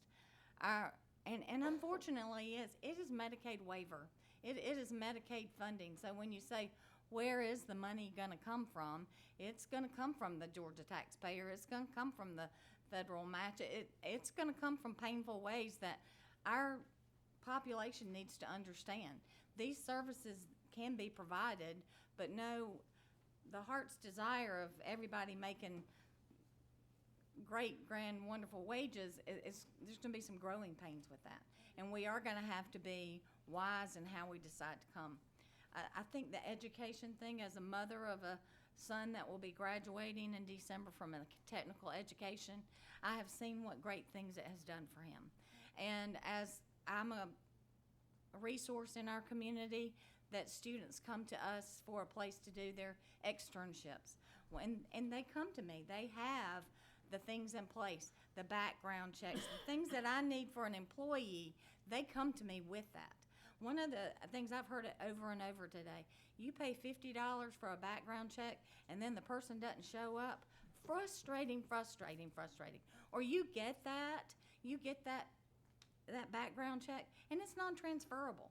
I mean, what if that person is working multiple jobs and they have had a background check, and that background check that I can get access that, you know, your agency did it, but I can get access to that. Next time, maybe my agency did it. But, you know, for everybody to pay $50 for somebody to not show up, do you know what I could do with that $50? Those things, the education that needs to, the list that we need to educate and train on, it's necessary. We need to train our staff. We need to annualize and repeat that and train them again and again and again. But if some of that could be, one of the situations that happened years ago in the certification process, to be certified with the state of Georgia. It was like, we want you to do something a particular way. So we generated a form. They come back to review us and go, well, that's better, but it's still not the one we want to see. And we're like, so give us the tools, give us the training, give us webinars, give us things that we can set. We can't load the staff up and take them away from providing direct care, but give us the resources, maybe the training, something that we can provide to instead of just reinventing the wheel. If we can have some unity in what we're providing so that the staff is trained, and I understand the wage is not going to guarantee the heart. We want the caregiver heart. We want the caregiver that's going to come and care for this, like this lady cared with Greg today, came wherever he needed to be and did that. The presentation by this lady over here, I employ her. You know, I employ that same person, that same personality. You know, we want that caregiving heart. I want 10 of her.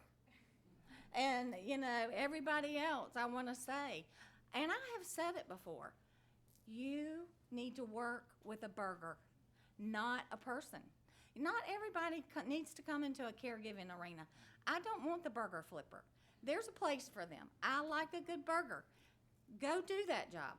But don't come be the caregiver if you don't have the caregiving heart. So I have no idea what any of this is on my page, but I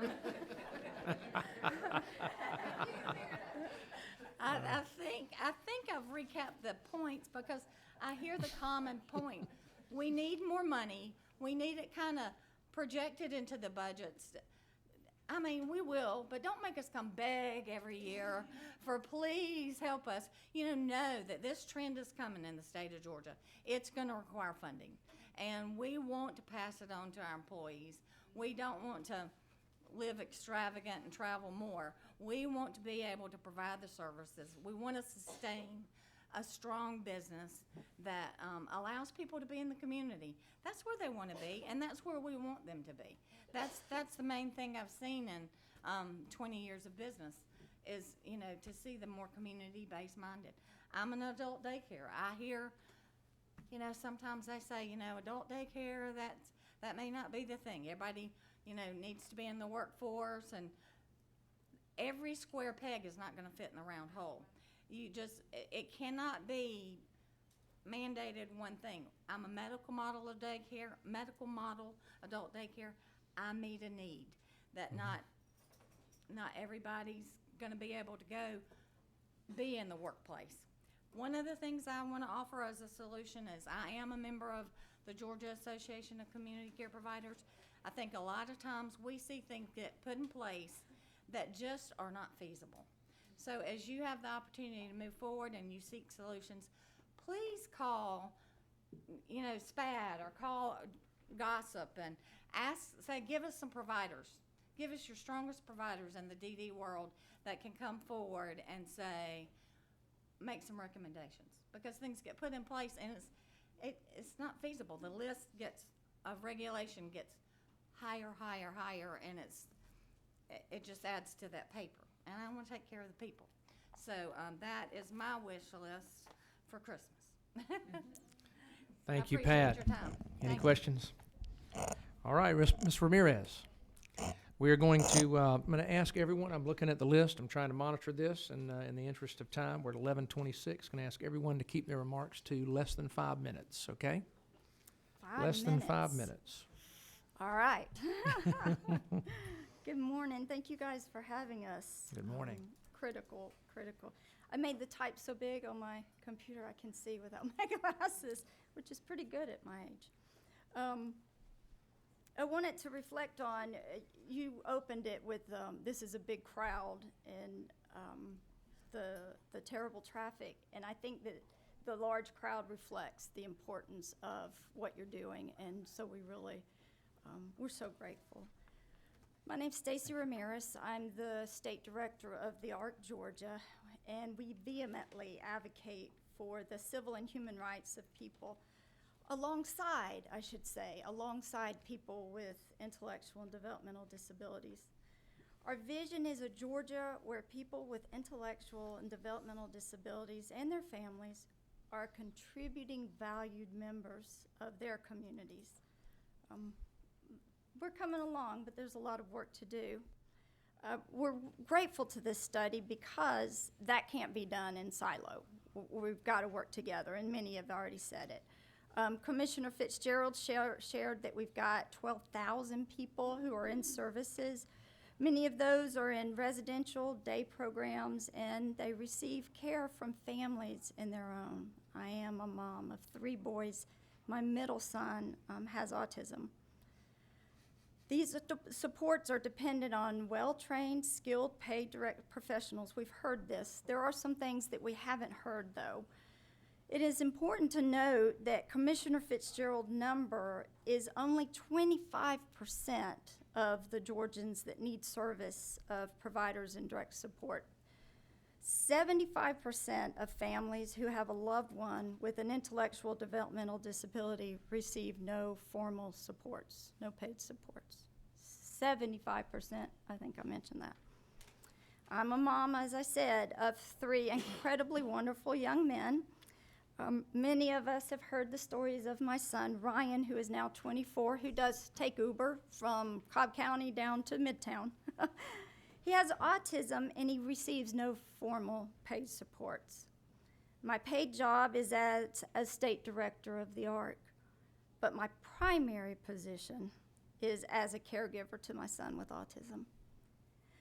I'm lucky because I'm able to sustain a day job along with Ryan's supports, but there's so many families that I support that have to leave employment and go home and support their child because of the critical needs of their loved one.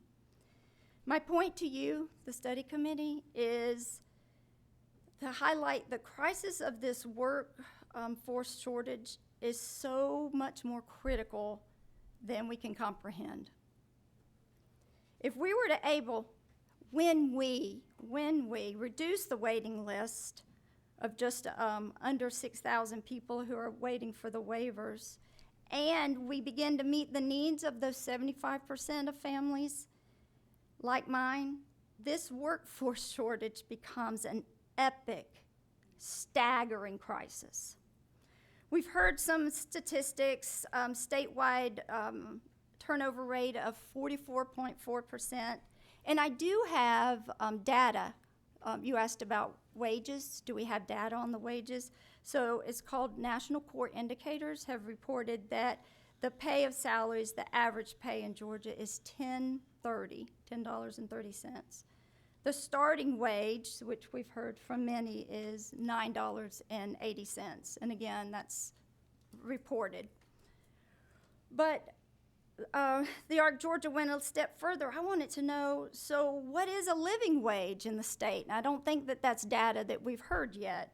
A living wage in the state by MIT is 1 adult, $11.35. 1 adult and a child, $22.52. And 2 adults, 1 working, $24.96. So in comparison, we've heard, how are these people making it? I don't know. And another statistic we haven't heard yet is health care insurance. I've not heard anyone mention that. Georgia offers health care insurance. It's 8.1% of our professionals get health care insurance. Reported through, again, that NCI, 44.7 don't offer it. Flat, don't get it. An amazingly critical statistic. And then sitting beside me, the beautiful Debbie Conway, whose testimony you already heard, wanted to make sure we knew that this rate study we've heard a lot about is only for residential settings. That rate study did not include supported employment, which my son could use, and day services. So that's a real critical point when we go forward. And then some other studies we did is I went and looked at what's just going on in the business world. Well, let's pop the disability bubble and what's business doing, and I've heard you guys talk about that too. So the average retail worker in the U.S. makes $21,000 about, Bureau of Labor Statistics. But there's some retailers that have figured out how to keep people there, and it's salary. It's the money. There is a study at the Container Store, which my colleague and I had just visited recently. They pay their employees an average of $48,000 a year. Roughly 10% is their annual turnover. If you look at Walmart, Target, those others, there's a turnover of 66%. And again, going back to the statistic, they're $21,000. Is that cut? You're gonna give me okay. You gotta give me a transit. I give my son with autism transitions. Okay. So we reached out, my colleague and I, we've got a network of state directors across the nation, and I reached out for best practices. And I got 3 major areas: the credentialing, we've heard, training and education we've touched on, but I've not heard many talk about family supports.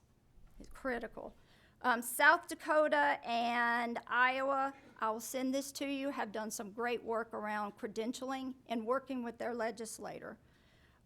In the training, Georgia Provider Manual mandates that any employee in direct contact with people served have to, I'll say endure because I'm a diverse learner, endure training in 17 competencies in the first 6 months. I'm wondering if that's a correlation. We've already heard, you guys have shared that 6 months is the average tenure, unfortunately. These trainings can be numbing is what I'm talking with people. But there's another way as a person-centered thinking trainer.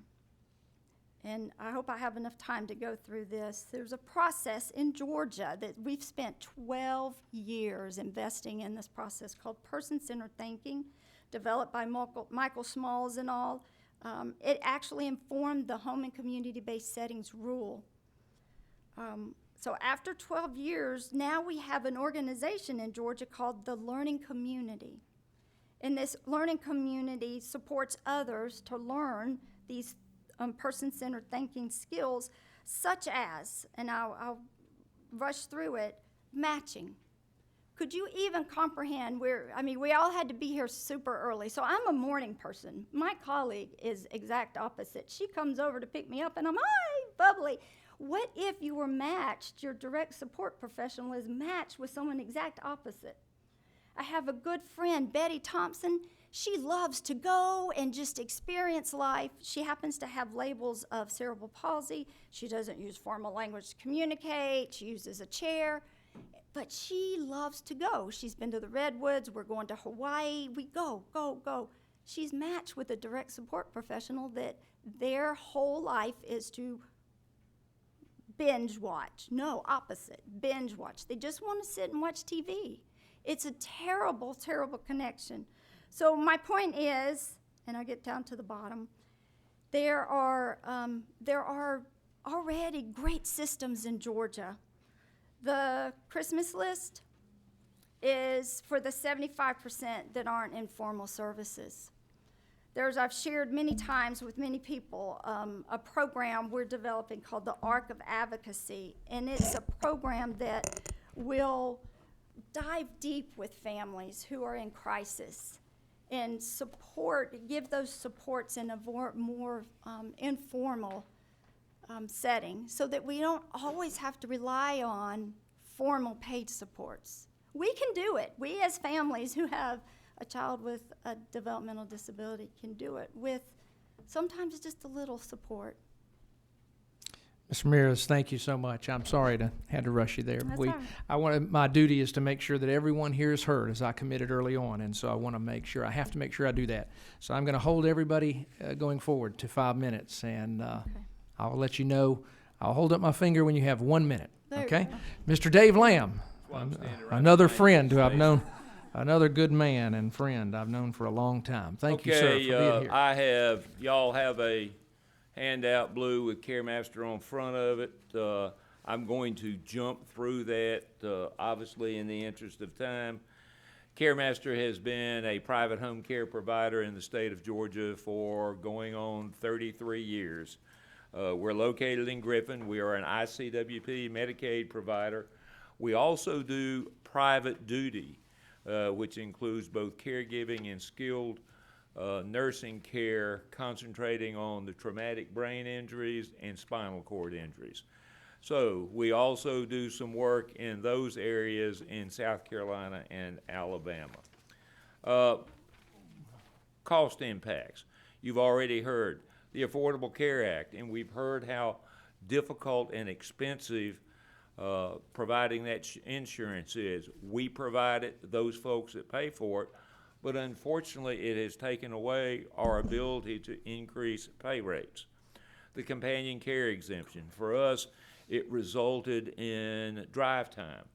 Now paying drive time for our caregivers that have multiple clients, and that's approaching 1% of our burden or our payroll. Well, 1% of our revenue. Sometime late next year, we will begin fingerprinting. A lot already do it in this industry, but private home care providers will be mandated. It's a good thing, but it's an expense. And then effective January of 2020, electronic visit verification. Y'all have already heard about that. I want to talk with you about some of the challenges we see. Part of board of a local college and career academy, when we surveyed local business and industry, the top 5 needs were all soft skills. Number 6 was welding, but everything else was soft skills. Soft skills, we see certain obvious needs for CNAs and nurses there. And I would suggest that the Georgia BEST program, it's part of the Georgia Department of Labor, be included in the CNA state curriculum. I would bet you that curriculum has not been revised in several years to keep up to date. July 1st, 3 years ago, House Bill 183 went into effect, and that required that all CNAs that are hired by private home care providers be paid as W-2 employees. They're supervised. They're directed to clients to go. IRS definition, they are W-2 employers. As of today, as of Sunday, that rule still has not been updated in our private home care provider regulations. Now, they do some enforcement, but if you want to be a new private home care provider and you go download the policies and procedures, it's not mentioned. The last revision, I believe, is dated 2013. And just recently, one of our quadriplegics, one of his caregivers, has approached him. I've been offered a pay rate of $12 an hour. Not 100% sure, but I'm close to 100% sure that is as a 1099 independent contractor, where no payroll deductions will be taken out. Now, at her pay rate now, we're already paying $10.50 effective to her. But she can go out and get a $1.50 increase and have no tax consequences till next January or February, and it's a oh my gosh moment. But that's serious, and it keeps folks moving around. All right, already heard about Walmart. That is one of our challenges. So several years ago, 2.5 years ago, we were here, we were the only provider, Dawn Alford, who is here today, working on rate increases for ICWP. Got rate increases brought up to the level of CCSP and SOURCE, except for respite care. And respite care is something that desperately needs to be added to that. Now, I think there are ways to help. I believe that there is some positive. I'm going to talk to you about the cost of EVV, but I believe that there are some advantages in EVV by eliminating paper. We do 15,000 sheets in our office a week. We go into hundreds of homes every day, and most everything is paper. We are going to a paperless, so that our caregivers submit everything on their phone. When they complete a shift, it's done. It's ready to pay them, it's ready to bill. But I also think I'm going to go ahead, Representative Donahue, and I'll come to Gillsville and give you this in person. But for Christmas, I want to see a regulatory environment that emphasizes continuity of care and how we go about generating positive outcomes. Regulations are great and we need them, but we also need an environment where we don't have to worry about it taking 3 years for a change in pay structure to hit the regs. We need to think about continuity of care. These turnover rates that you've heard, continuity of care is putting the same caregiver or nurse into somebody's home and not constantly turn it over, not constantly retrain, not break up a relationship once it has been established. Now, as Arnie said, I'll be back. I'll see y'all in October, and I trust, Mr. Chair, that I will get a little more time. Do y'all have it? Do you have any You will, Mr. questions? Lamb. Any questions for Mr. Dave Lamb? Thank you. Thank you, Dave. Yes, and so everyone here knows, and by the way, Kirk Holcomb, Mr. Holcomb, you're up next, and then Angela Pratt will be on deck.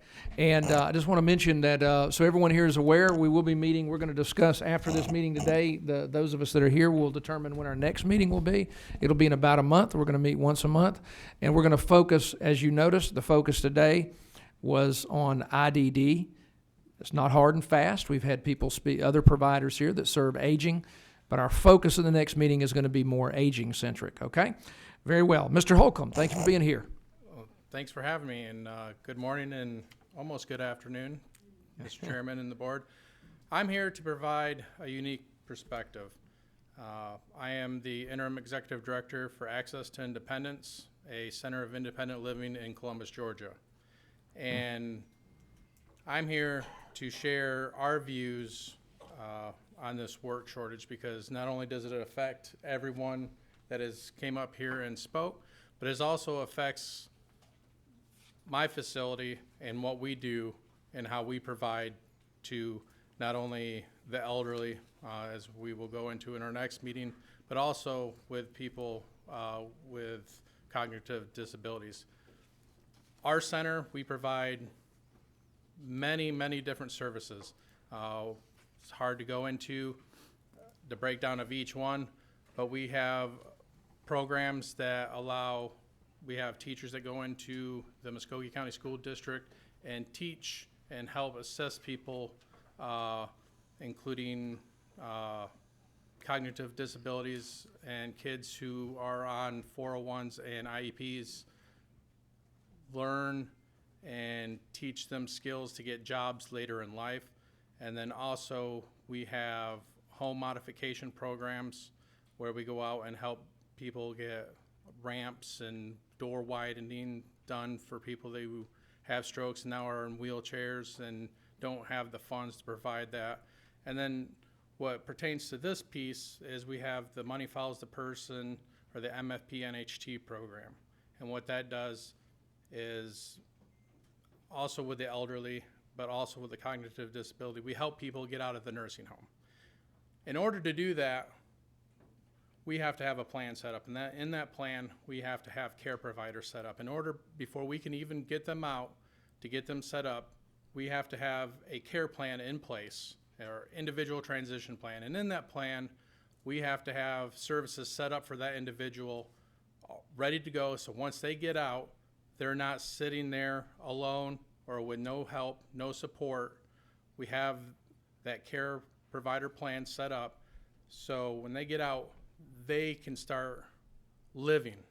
And that's a big portion of what we do is get people out, get them living on their own, take the burden off of the nursing homes, because if you haven't noticed lately, they're getting a little full. They're getting a lot of full, and if you ask anyone, it's too much. And with the care provider shortage here, there's a shortage in the nursing homes. They're getting overran. So our job is to help assist, get them out, get them living on their own. We can't do that if we can't provide the services set up for them. If we call a care provider service, like, hey, I have an individual that's transitioning, I would like to have services set up. Well, we can't give you any services because we don't have anyone to provide those services. So that's where I come in, and it's one thing to hear it from someone, but to hear it from an outside independent agency to let you know that, yes, this is a problem. And yes, it does not only affect the care providers, but it affects people like myself who are there to help people get out of the nursing home, get out of the current living situation, to live on their own. And this happens in one of two ways. We get the services set up, they get out, they get the care that they need, and they live in the community. We have individuals who are ready to go to get out of the nursing home, who cannot get that care independently in their own home or where they choose to live. So we help them get out into what's called a personal care home. You're gonna have nursing set up there. They choose to get out of the nursing home to go to a personal care home in hopes that they can have their services set up in time to move out onto their own. And I say in time because our program is a year-long program. Once you get them out into the program, you have 1 year to use our services through the Money Follows the Person program, which is a state-funded program, which all in all, it allows us to spend up to $25,000 in different categories to help these people get out and live on their own.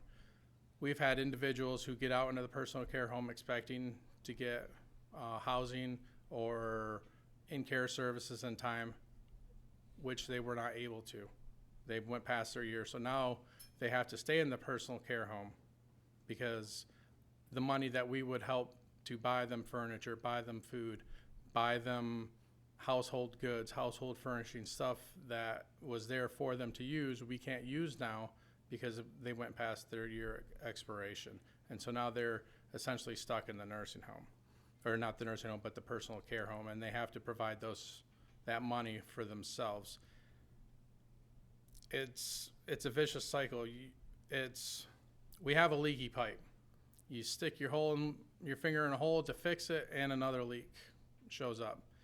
We need to find a solution to replace the pipe, to fix it all, so we stop sticking our fingers in these holes, and to fix the problem. There's plenty more I'm going to go into. I'm going to wait until the next meeting because a lot of that bulks up on the elderly side of what our program provides. But I have a unique perspective for my wish list, just in general.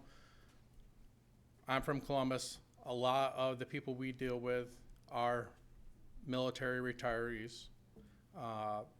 That being said, I am a retiree, medically retired, and we deal with people who are on the SOURCE program, or we help provide, SOURCE, CCSP, ICWP, now COMP. We deal with all the waivers, and we help people with this on all ends of the spectrum.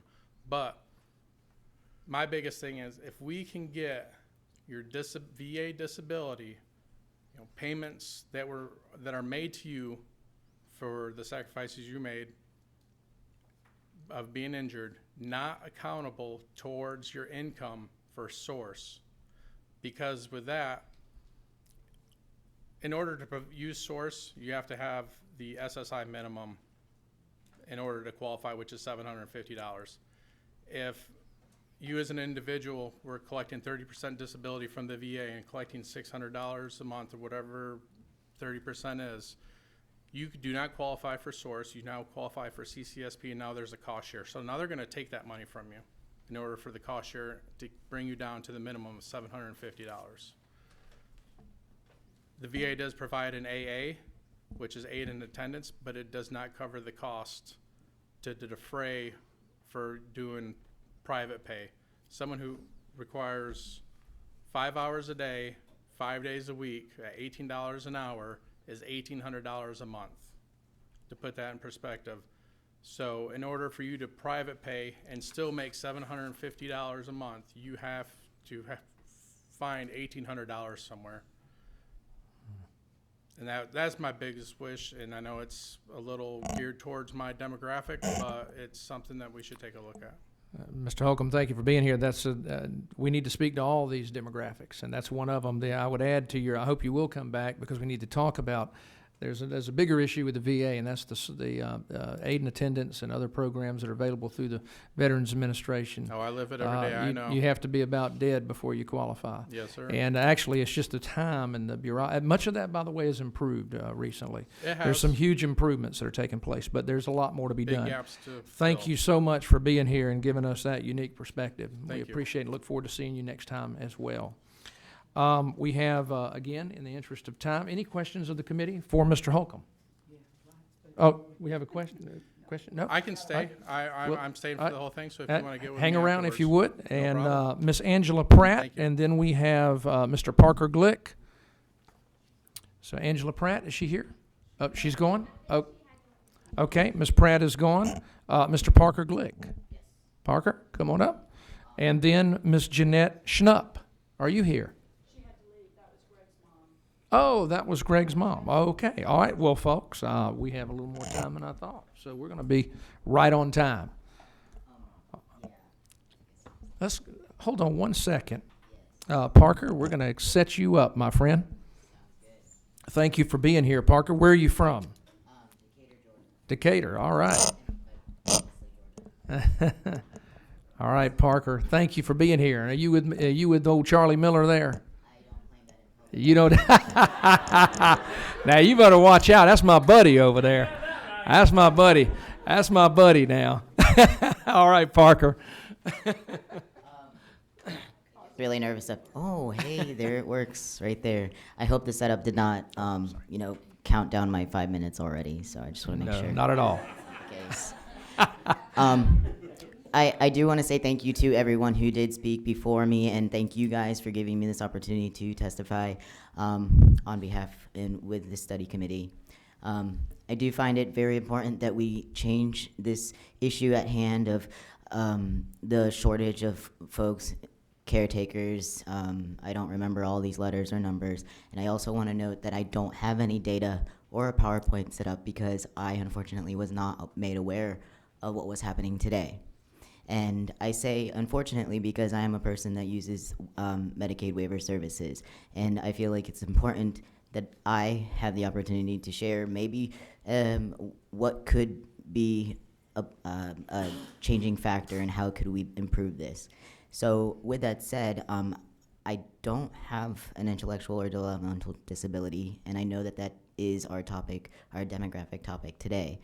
So I was told to tell my situation, but I just want to note that I know that we're all on the same page with independent living, but I want to kind of refine that definition, right? If you guys take a Google search and just throw in independent living, you get a lot of apartments or home settings, residential settings, right? And again, please excuse my disorganization with all of this. But that's not exactly, or that's not all that it means. It means more of a culture, it's a movement, it's a philosophy. And identifying independent living is more the idea that we as the person with a disability have the self-determination to make our own choices. We know our lives the best, right? And that is inclusive of how services are being used. I've noticed that all of the majority of our speakers today were service providers. So I'd like to throw a question out there, not that you have to answer right now, but I guess something to ponder on your way back is, are you guys really taking the voice of your consumers and utilizing that in your change here. Because there are multiple sides to a story. Yes, I totally agree that money is an issue. I believe that training needs to be enhanced. And by that, I mean folks need to kind of also understand what, again, independent living is, that it's not just a residential setting. I should not be working with caretakers and them coming back to me and saying, oh, you're going out today, or you're going to work today, or you're going on a date today? Yes. I know that I'm not the only person in the disability community, though, that lives like that. And that is inclusive of individuals with ID and DD. Contrary to the unfortunate societal belief that folks with ID and DD are not able to, make their own decisions and whatnot, if that were the case, then how did Olmsted decision happen?